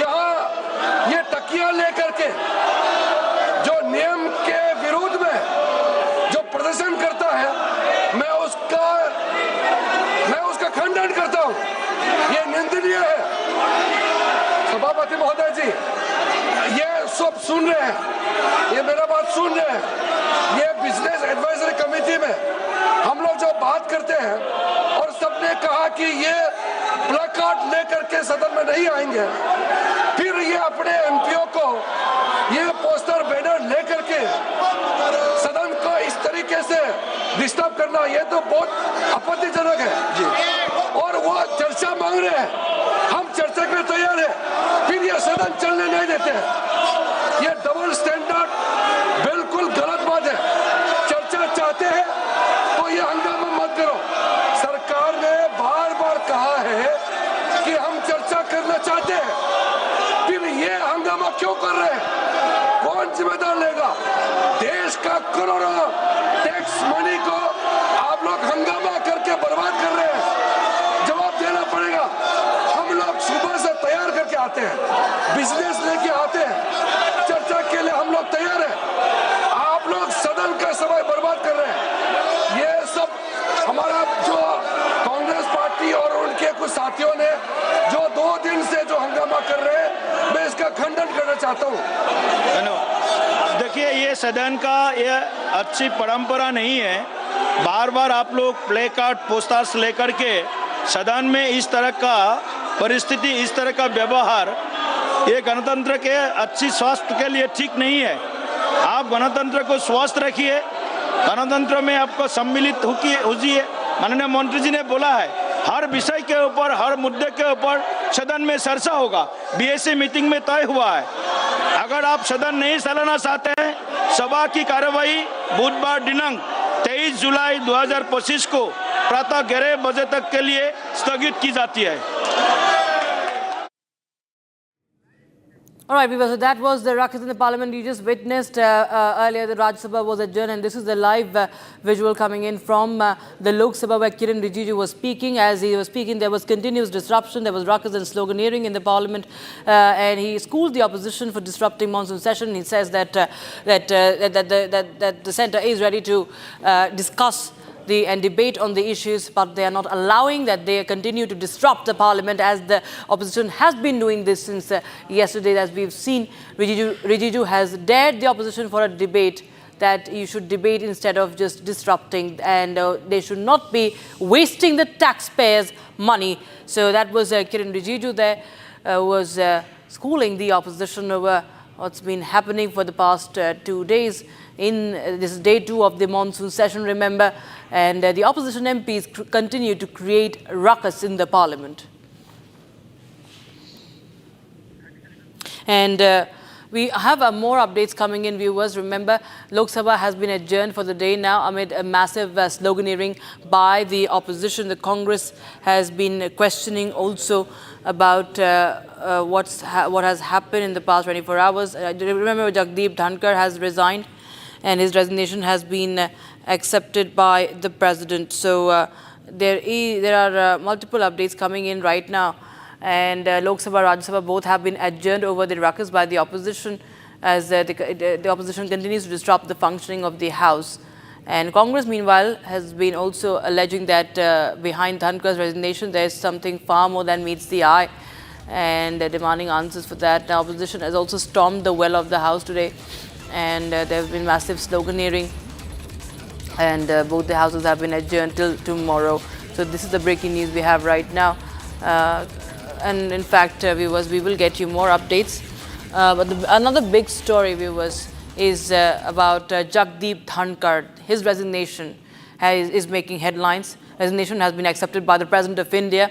He has cited health issues for vacating the constitutional post, but the opposition parties are not satisfied with the reason. They claim that there is more to this sudden resignation than what is meeting the eye right now. Congress calls Dhankar's resignation shocking and unexpected. Congress leader Jairam Ramesh has in fact questioned the official explanation behind Vice President Dhankar's resignation, hinting at deep political undercurrents. He also slammed Nadda and Rijiju's absence in Business Advisory Committee meeting that was held by Dhankar yesterday. So Congress is speculating over the exit of Jagdeep Dhankar. He has resigned from the constitutional post of the Vice President. Take a listen into the reactions that have come in. The Vice President resignation, what's your opinion on it? I feel serious doubt about it. I have seen him on the dais, and I have seen him working properly. He was in the House yesterday morning. Then he was participating. He was advising people to follow whatever instruction is given. And suddenly, all of a sudden, the resignation in which he has quoted his ill health, I don't believe. I mean, age is a factor, but then it was not that serious that he could abstain from the House and something like that. And within last 15 days, or you can see in a month, have you ever heard Honorable Dhankarji's health is not good, he has gone for a checkup or nothing? He was absolutely fine. It is definitely that's a more that meets because the the silence of the BJP speaks a volume. That's all. Chaudhary, what's your response to VP's resignation as Congress continuously stating that there is more that meets the eye? अक्लमंद को इशारा काफी है. देश भर समझ रहे हैं कि क्या नाटक चल रही है भाजपा में. ये नाटक चलते रहेगी. तो फिर हमने अब ये वायरस जो अजीब वायरस फैल रही है भाजपा में, इसमें कई पेशेंट अब प्रवेश हो जाएंगे, आप देखते रहिए. But as Jaram Ramesh is stating, why Congress believes that something happened between 4:30 p.m. Because JP Nadda responded that he informed Vice President about his skipping the BAC meeting. I don't know. Jairam Ramesh ji may have better knowledge about all this. I am not in the know of all this. But Congress and other opposition parties will be raising this issue in the parliament today? Well, let's see what's going to happen, because there's something weird going on. So let's check it. What weird? Ma'am, you're again and again stating that there's something weird. What look like? The House notification that Parliament will come into session has been given to members of Parliament and the whole country more than 25 days ago. Everything was fine. Suddenly overnight, yesterday the session started. That was also fine. And suddenly by evening there is a crisis and you have the Prime Minister travelling outside the country. Today the country has no Vice President. We are headless in so many ways. Ma'am, what's your point of view on the resignation of Vice President? Because Congress is stating that there's more that meets the eye. Well, it's very shocking, very surprising. Nobody expected, because just yesterday was the first day of the monsoon session, and Honorable Vice President, who's also the chairman of Rajya Sabha, was present during the entire proceedings, and he conducted the House very well. And generally, as a chairman, we've seen him very energetic and always participating in the House, and suddenly his resignation comes up. So that is definitely unexpected, but he's also cited health reasons. So I don't think we need to see a lot into his resignation. He's given a reason, and we've also seen that there have been a couple of episodes in the past few months where his health issues have come to the notice of all of us. So I wish him a speedy recovery, and I hope he gains a good health. As a union minister and of particularly this ministry, continuously it's being said by Congress party that health grounds, it doesn't feel right. You also feel the same, that health grounds is the reason? Well, he stated so, and we have to believe it, and we have seen it also. It's not something which has been created or made up. We've seen in the past few months, there have been episodes. I remember in Uttarakhand, he was there, and he suddenly, his health deteriorated and he had to be hospitalized. So there have been a couple of episodes which do tell us that, yes, on the health front, he has been facing issues. You agree that the politics by opposition party has gotten too low, that now they are raising this issue as well? They have nothing of public interest, common public interest to raise in the House. That is why they are getting into these things. Right, we have some breaking news coming in right now. It's from Madurai bench of the High Court ordering the Amarnath. Okay, we have some breaking news coming in. The Election Commission has defended authority to seek citizenship proof. All right, so this is about the survey, the voter list survey in Bihar, and we have the Election Commission defending its authority to seek citizenship proof. Because remember, just last week, the court had told the Election Commission that while they can go ahead with the survey, it's the duty of, it's actually the role of the MHA to determine the citizenship of the people. And now, Election Commission of India has defended authority to seek citizenship proof. In fact, Election Commission says that we have this obligation, I quote, we have this obligation flowing from Article 326 of the Constitution and Section 16 and 19 of the Representation of the People Act 1950. We are statutorily bound to ensure that only citizens of India are registered as voters. Election Commission of India is obligated to verify the eligibility of the voters. So there you have the argument of the Election Commission of India to the Supreme Court, talking about the scrutiny of the voters is constitutionally mandated for registering voters. That is only Indian citizens who can vote, and that's why they need the proof of citizenship. That is what Election Commission has told the Supreme Court, and this happens after last week we saw that the Supreme Court had refused to put a stay on the survey, the voter roll survey, voter list survey in Bihar. However, it had also remarked that that Aadhaar should be admitted. All right, we have Executive Editor for Legal Affairs, Rhythm Anand Bharadwaj, joining us. Rhythm, tell us more what the Election Commission has been telling the Supreme Court. It has clearly defended that it has all the right to determine, to take the citizenship proof. That's right. The Election Commission of India comes out very, very strongly, defends its authority to seek the proof of citizenship during the special intensive revision, which is SIR of electoral rolls in Bihar. It's filed this counter affidavit, which is being heard in the Supreme Court. It's going to come up on 28th of July next. What has it said in the affidavit? Very crucially, it says that its obligation flows from the Constitution and the Representation of People Act, which is Article 326 and Section 16 and 19 of the other Act. What is it trying to say? It's trying to say that we have the power to scrutinize whether a proposed electoral fulfills the criteria for being registered as a voter in the electoral roll. That is simply what the affidavit is asserting again and again, and it says that this power flows from the Constitution of India, Article 326. In a beautifully worded affidavit, it says the power also flows from Section 326 and 1619 of the Representation of People's Act. It also goes on to say, Rakshita, that under the provisions of the Constitution of India, the Election Commission of India is obligated to verify the eligibility of voters and ensure that any person who fails to fulfill the mandate is not included in the electoral rolls.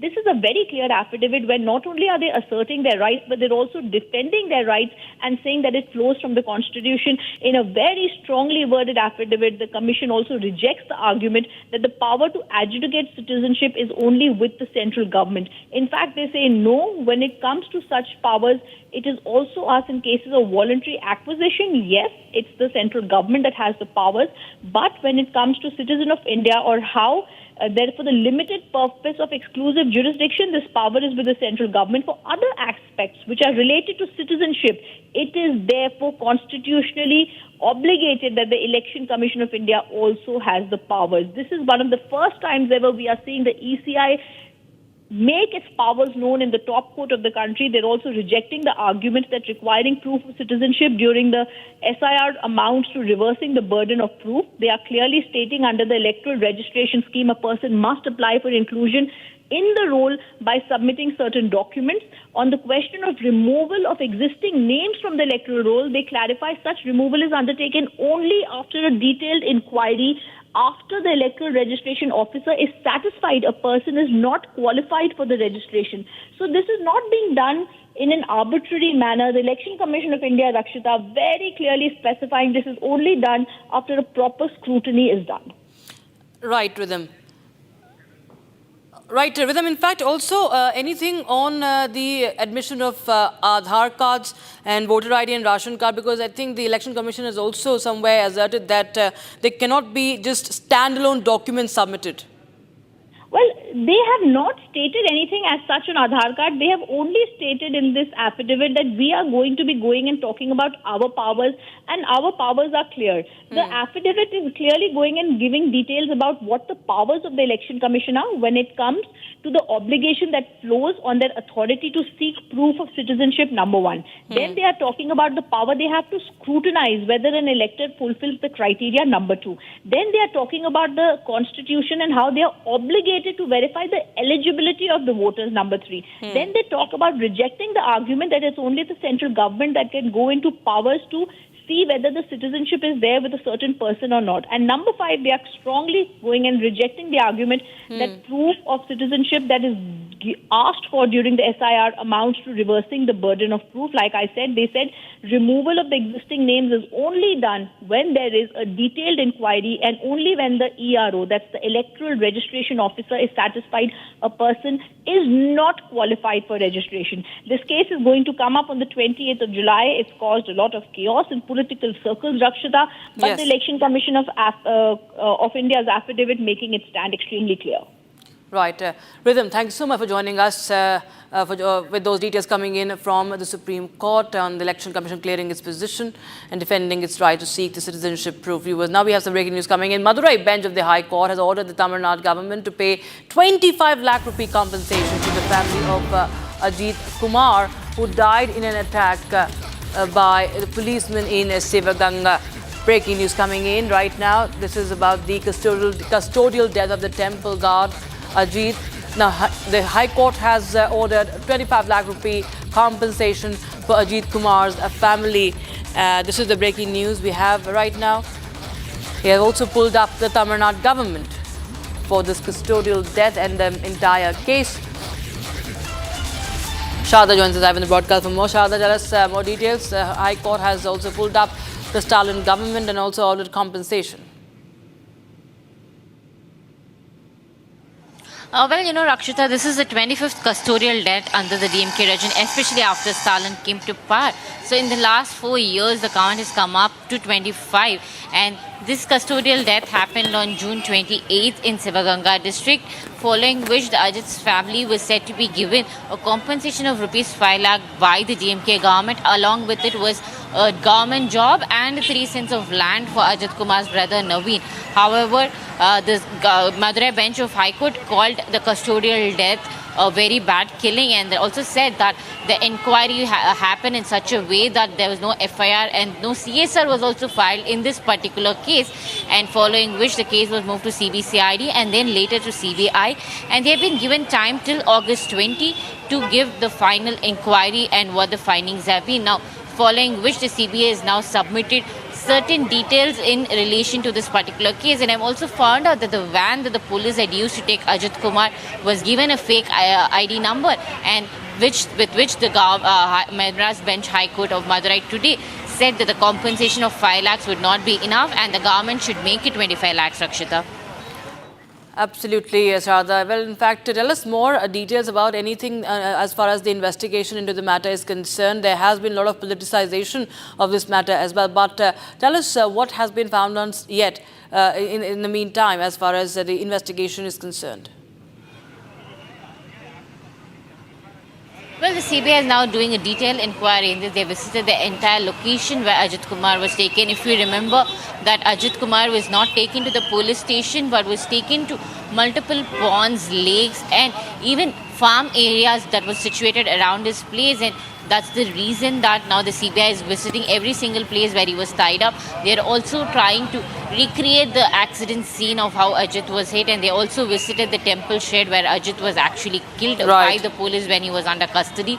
So with CBI investigation underway, now so that's the reason, Rakshita, what's going on right now. Back to the studio. Right, Radha. Thanks so much for joining us with the details coming in on that story. Viewers, we shift our focus to other story we're tracking for you. The Amarnath Yatra is in full swing amid heightened security. Multiple agencies, including Jammu Kashmir Police, CRPF, ITBP, Army and the Shrine Board operate together under one roof, ensuring seamless communication and quick response. Our colleague Zina Zishan Fazil brings you this report. As we are covering the Amarnath Yatra, and this is from the Baltal Excess. This is one of the shortest routes when you take route to Amarnath cave. In fact, I'm here at the surveillance room, and this is one such room where you get the real-time information about the people who are in your surroundings, the people who are taking care of your security, the people who are moving towards the Amarnath cave, and those who are doing the darshan. As per Jammu and Kashmir Police, the screens have been divided into 12 parts. Then in each screen you see different kind of figures, and there you have a numbering that tells you that where exactly a help has to go, whether a person who is in the surrounding, if at all he comes with an international history, he is an OGW or trying to create a disruption, he will be immediately, the police will be immediately alerted, because the facial recognition system has been installed where you have the images of around more than 3 lakh people. So if any person who is in the, who's a history cheater, the siren will blow, it will alert, and he will be detained immediately. Then you see the people with the backpacks, they go inside these tents because most of them are yatris, but still if there any suspicious movement is observed, again an alert will be sounded. Then you see the tracks, the buses, in case any person tries to do some hanky-panky with any of the bus that has been stationed, because this is showing you, giving a full view of the bus yard where the travelers, they are using these bus because they are the registered yatri. So everything gets monitored, and even the darshan, the people who are doing the darshan, doing the puja, the real time is their visual can be seen, and if at all there is an untoward incident, immediately a response, immediately a help will be sent. So that also tells you how the security of the yatris, the locals, and even the pony walas or these palki walas who are the service providers of this entire yatra, which will culminate on the 9th of August. So all kind of help, all kind of monitoring is taking place from this very place. News coming in right now because Maharashtra Minister Manikra Kokate says that he will take legal action against the opposition leaders who quote-unquote defamed him by sharing a video where he was seen playing online card game Rummy, and that they claim playing a game of Rummy on his mobile phone in the assembly. Now, NCP leader Kokate asserted that he does not even know how to play Rummy online. And he said that he will write to the Chief Minister, Devendra Fadnavis, and Legislative Council Chairperson Ram Shinde to investigate the video. In fact, Kokate has spoken out against the opposition. Listen in. मैं दोषी निकला तो मैं खुद होके मुख्यमंत्री के पास नहीं, उप मुख्यमंत्री के पास नहीं, डायरेक्ट राज्यपाल के पास में जाके राजीनामा दे दूंगा। मेरा नाता है ही नहीं, मेरा अकाउंट ओपन है, मेरा मोबाइल नंबर है आपके पास में, यू कैन वेरीफाई। जो भी इंक्वायरी ऑफिसर होगा मैं उसको सप्लाई पूरा दे दूंगा उसके पास में, पूरा ब्यौरा मेरे पास जितना है, उतना जिनको लगेगा इंक्वायरी के लिए उतना सब मैं अवेलेबल कर दूंगा। वो कोई ना कोई षड्यंत्र है और वो षड्यंत्र वो ढूंढना है, इसलिए मैं इंक्वायरी की मांग कर रहा हूँ। जो पॉलिटिकल लीडर मेरे खिलाफ में महाराष्ट्र में मेरी बदनामी कर रहे हैं, सारे पॉलिटिकल लीडर को मैं कोर्ट में खींचूंगा, अब्रू नुकसान का दावा लगाऊंगा, उसके बाद में उनके ऊपर कार्रवाई होगी। Bharat 1 Minute brought to you by Canara Bank. Together we can. All right, finally the Apache's batch has reached India after months, more than 9 to 10 months of wait. The Apache batch, the attack helicopter, has reached India. It's the first batch advanced combat helicopter of Apache for the Indian Army that has reached India. They will be deployed in Jodhpur base by the Indian Army. In the competition for cleanliness across India, Chandigarh has ranked second. Retired DIG in Punjab Police, Inderjeet Singh Sidhu, engaged in the selfless service of cleaning the society at the age of 87. A massive fire broke out at a plastic factory located at Vapi in the Valsad district of Gujarat. No further details reported, no casualties reported. The Nagpur airport received a bomb threat via email, triggering a massive search operation by the security agencies. The threat was received through an email sent around 7:30 a.m. Message claimed that an IED bomb had been placed inside a cigarette packet and could explode at any time. No suspicious object has been found and investigation is underway. Time for a short break, viewers, but we get you more details about the first batch of the Apache attack helicopters that have finally landed in India. They're all set to be deployed in Jodhpur. And President Murmu has accepted Jagdeep Dhankar's resignation. Meanwhile, political face-off heats up in the parliament over his resignation.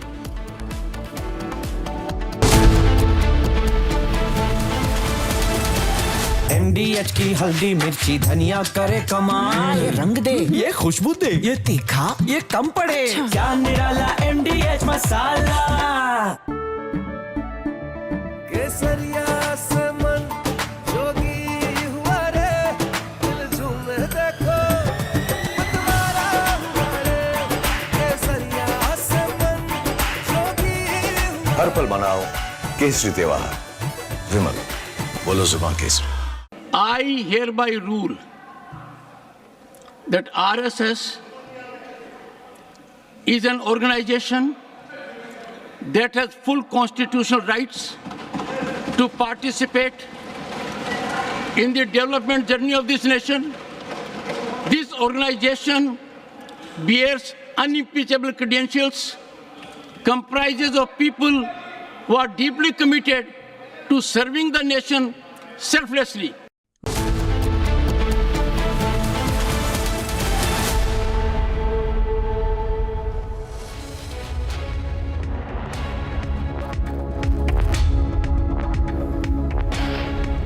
Hello and welcome. You're watching Republic TV with me, Akanksha Khajuria. There's a massive uproar over the resignation of now the former Vice President Jagdeep Dhankar. We'll tell you more about this, but first, as always, the headlines. First batch of Apache attack helicopters reaches India, choppers to be deployed in Jodhpur. Indian Air Force to retire MiG-21 fighter jets this September after over 60 years in service.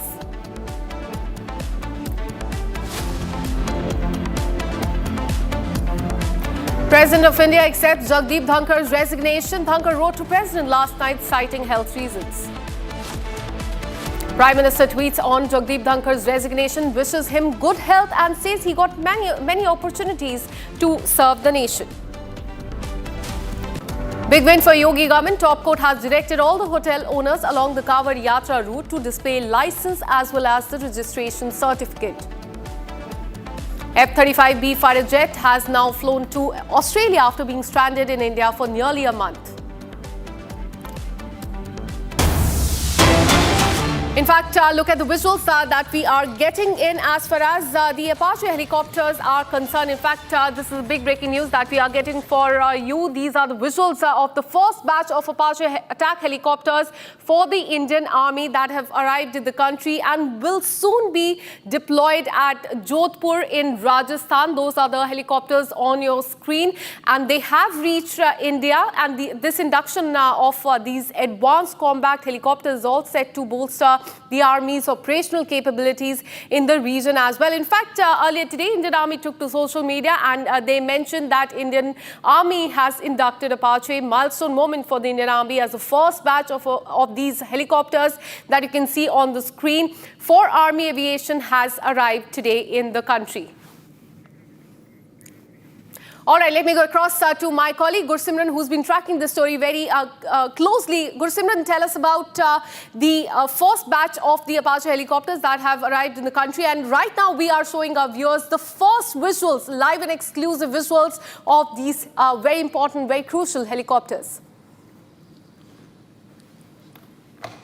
Yes, the first set of 3 Apache helicopters, attack helicopters, has arrived from the United States to India, and they have arrived at the Hindon Air Base, and they will be now deployed at the Jodhpur, where the squadron of the Apache helicopter has been raised by the Indian Army's Aviation Corps. This is going to be a major shot in the arm of the Indian Army, because now Indian Army's Aviation Corps will also have the air power, and also known as one of the, since if we go by the details, it is one of the most advanced attack helicopters that the Indian Army now has in its fleet, and it is very important reason for the 30 mm chain gun that it has to decimate the enemy's targeted locations. Second is the longbow radar system that can actually trace, intercept and act upon the threats that are coming from the adversary, even not being in line of sight of the adversary. And the important thing that also makes this one, this attack helicopter different, AH-64E, different from the others, is it's the Hellfire missile system that is also part of this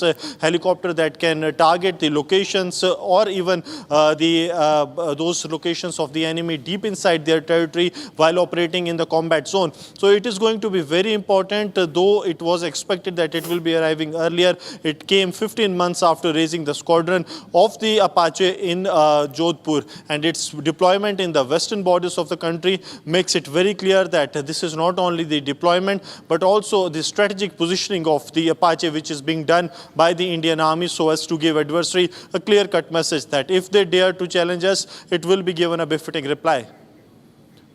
Absolutely. And Gursimran, this is regarded as the world's most advanced attack helicopters. Explain for our viewers, for better clarity, how this would enhance the capability of the Indian Army.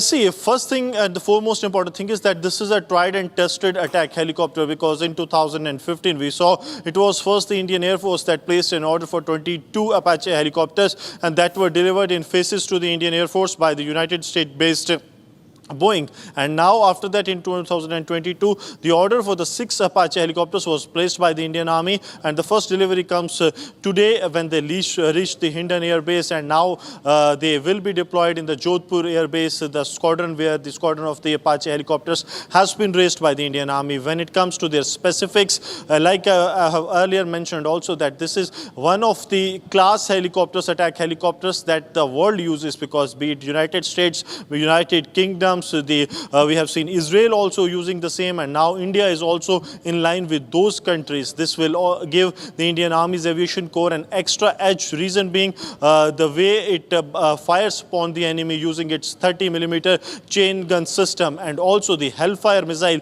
that is also integrated in this helicopter, along with the longbow radar system that makes it really different from others, and also it pushes adversary a step back, reason being that it can can track, trace and destroy the adversary's target without being in line of the adversary's sight. So these are some of the specialities of this Apache helicopter that has now officially become the part of Indian Army's Aviation Corps, and the rest of the 3 that are part of this 6 Apache deliveries, they will be delivered soon to India. Well, absolutely. And this comes after Defense Minister Rajnath Singh, in fact, also spoke to US Secretary of Defense, is what we are learning, Pete Hexet, over the delivery of this first batch of Apache helicopters that have come. But tell us about the delay in delivery as well, because we're learning that there was a delay of as many as 15 months for the delivery of the first batch of Apache helicopter. Give us more details on that. See, it was last year when the Indian Army raised the squadron of Apache helicopters based in Jodhpur, and since then it was expected that any time there will be delivery of the Apache helicopters, attack helicopters, but there has been a delay. India has been taking up the issue with the manufacturer Boeing as well as the US, and as you have mentioned that at the defense ministry level also it was taken with the US counterparts that it needs to be part of the India's combat missions as at an earliest, and now it has been delivered, the first batch. Absolutely, and this is a big boost to the Indian Army. Let me now go across to Major Samar Paltur. Thank you so much for speaking to Republic TV. How do you see this delivery of the first batch of the Apache helicopters to the country? Your first reaction on that? Basically, this is, I think it is interconnected to the tariffs and whatever the behind the closed door deals that have taken place. And secondly, you see, even the Tejas engine was being delayed. But I strongly feel that with the talks with the Indian government in terms of the tariff rates and in terms of following the cap of purchasing oil from other countries, I think keeping all these things and guidelines in mind, I think America has opened up its delivery on time, and probably America also knows that there are other countries which are offering India one of its best 5th generation fighter jets. Absolutely. Absolutely. Big boost to the Indian Army. In fact, thank you so much for speaking to Republic TV. We are shifting our focus to the day 2 of the monsoon session of the Parliament. What we're learning is that a key meeting is underway between the Prime Minister, JP Nadda, and the Home Minister. This crucial meet is currently underway in the Parliament, and this comes on the day when there was a massive ruckus in the Parliament. Firstly, because of the sudden resignation of now the former Vice President Jagdeep Dhankar, and secondly, on the survey that is currently underway in the state of Bihar.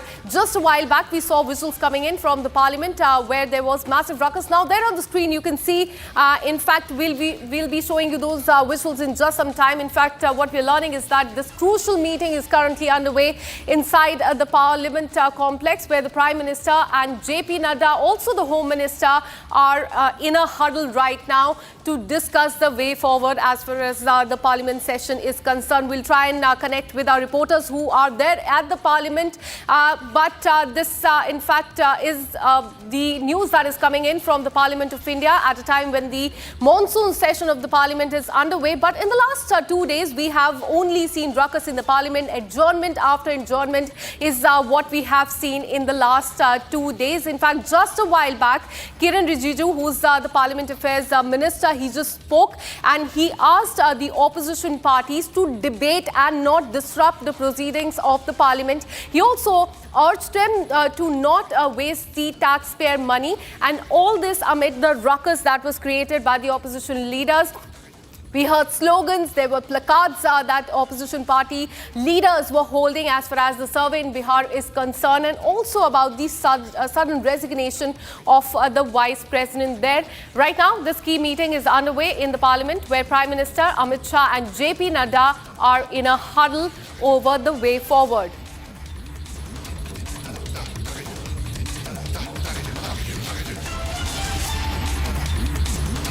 All right, so this crucial meeting is currently underway in the Parliament. Today is day 2 of the monsoon session of the Parliament, and we're learning that this crucial meet is underway. We'll try and connect with our reporters to know what this meeting is all about. But Prime Minister is there meeting with the top leaders of his party.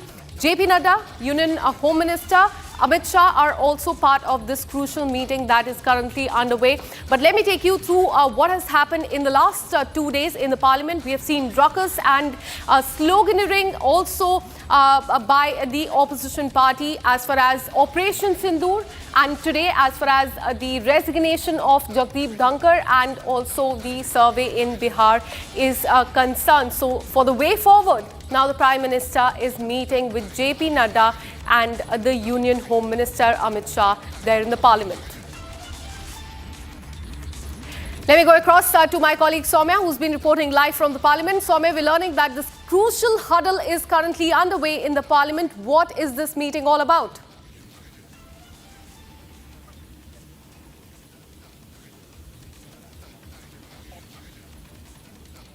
All right, we'll try and reconnect that line with Soumya, who's been reporting from the Parliament. Soumya, if you can hear me, what is this meeting all about? We're learning that a crucial huddle is underway. Prime Minister is part of that meeting as well. Amit Shah and JP Nadda are present too.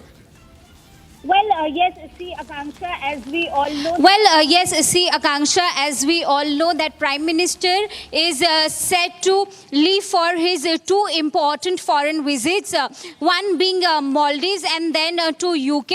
So this comes at a time when we saw that VP Jagdeep Dhankar yesterday tendered his resignation, and it was also accepted by President Murmu. So it can be expected that given such big developments and wherein the opposition is picking up this issue. Let me first go across to Senior Executive Editor Abhishek Kapoor, who's joining us live on this broadcast. What is this meeting all about? Because we are learning that the Prime Minister is meeting with JP Nadda and also the Union Home Minister Amit Shah. Well, absolutely. After a long time, all is not well as far as the Modi government is concerned, as far as the Treasury branches are concerned. When the Vice President of India resigns on the first day of the Parliament session, there is something in principle wrong. Though the government is trying to downplay it, but there are certain issues which have been playing out for a long while.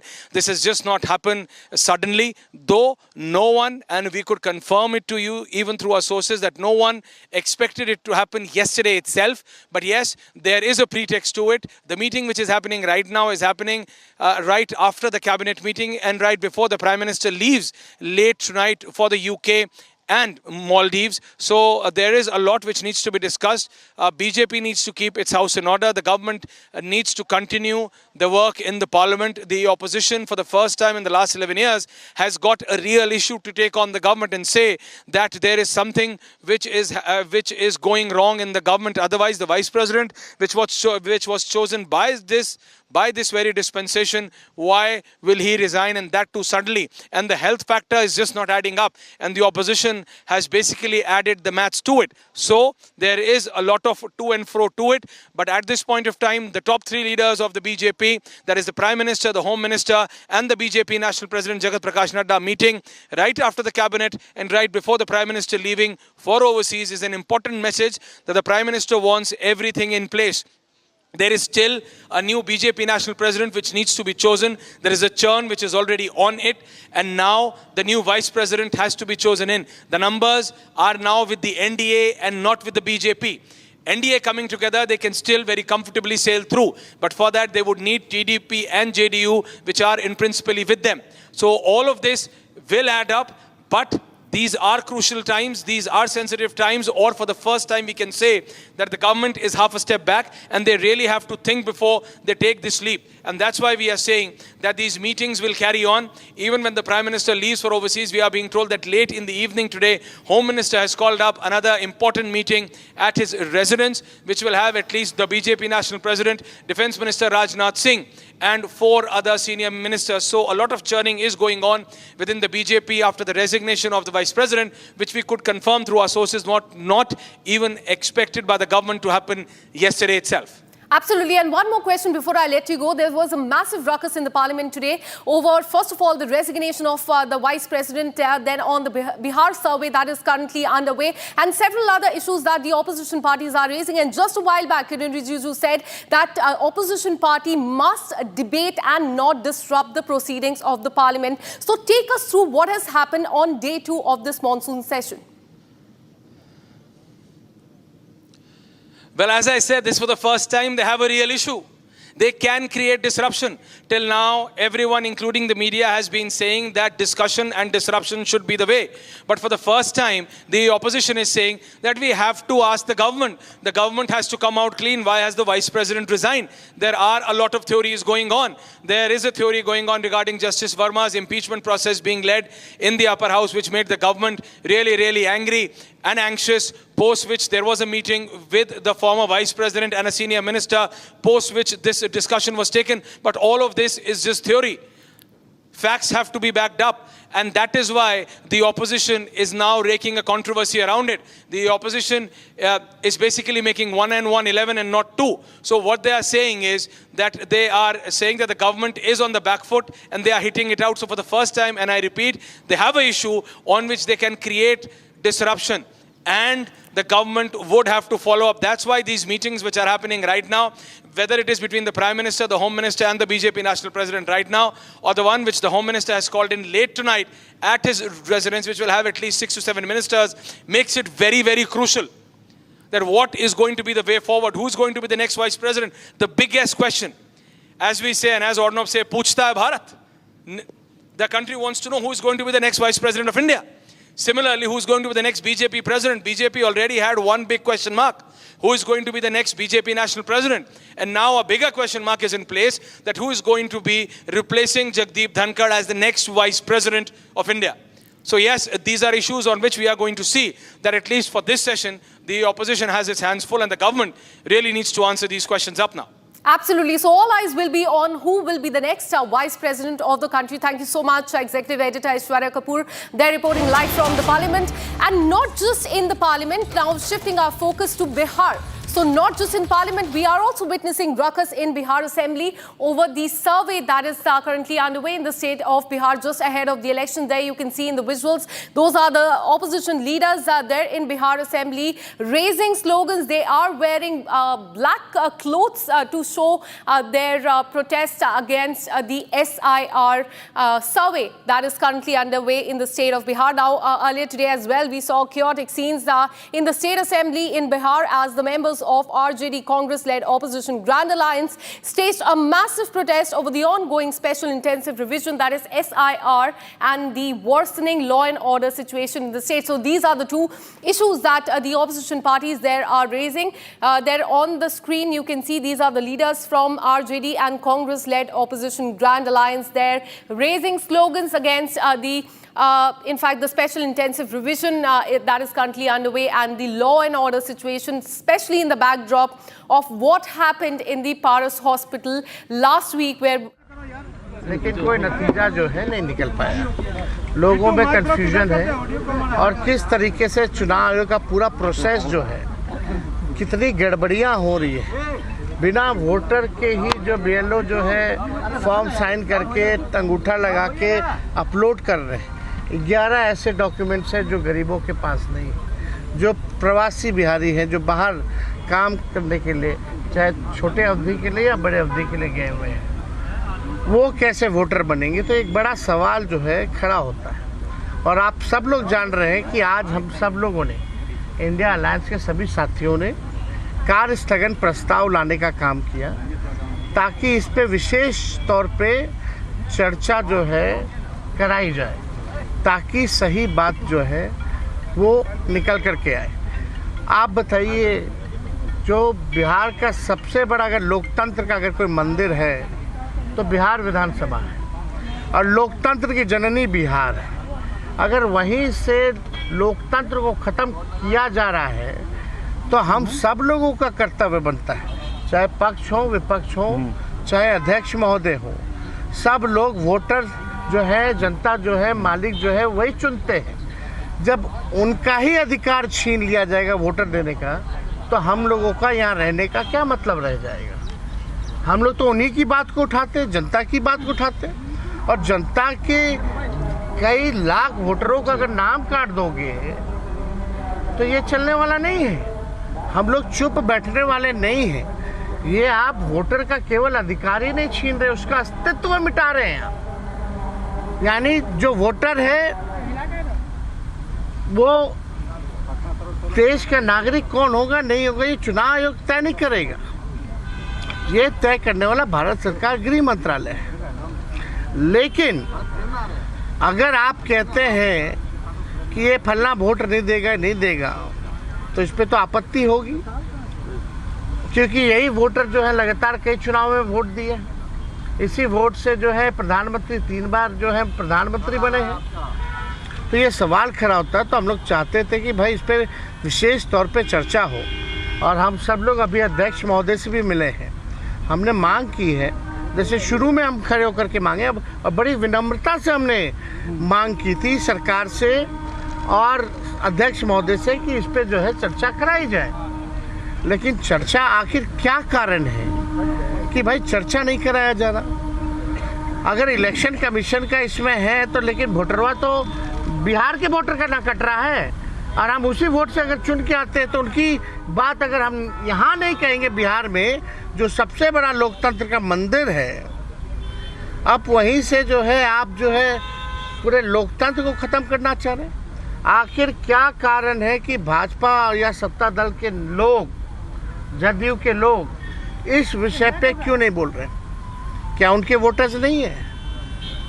ये विषय चाहे हमारे voter हो या उनके voter हो, ये उसका नहीं है। अगर एक भी वोटर के साथ अगर अन्याय होता है, उसका नाम काटा जाता है, तो आप समझ सकते हैं कि इससे बड़ा अपराध कुछ नहीं हो सकता। तो हम लोगों ने मांग की है, और हम तो आप लोगों के माध्यम से मुख्यमंत्री जी से भी मांग करते हैं। हालांकि मुख्यमंत्री जी को पता ही नहीं था कि काला कुर्ता हम लोग क्यों पहन के आए, उनको ये भी नहीं पता।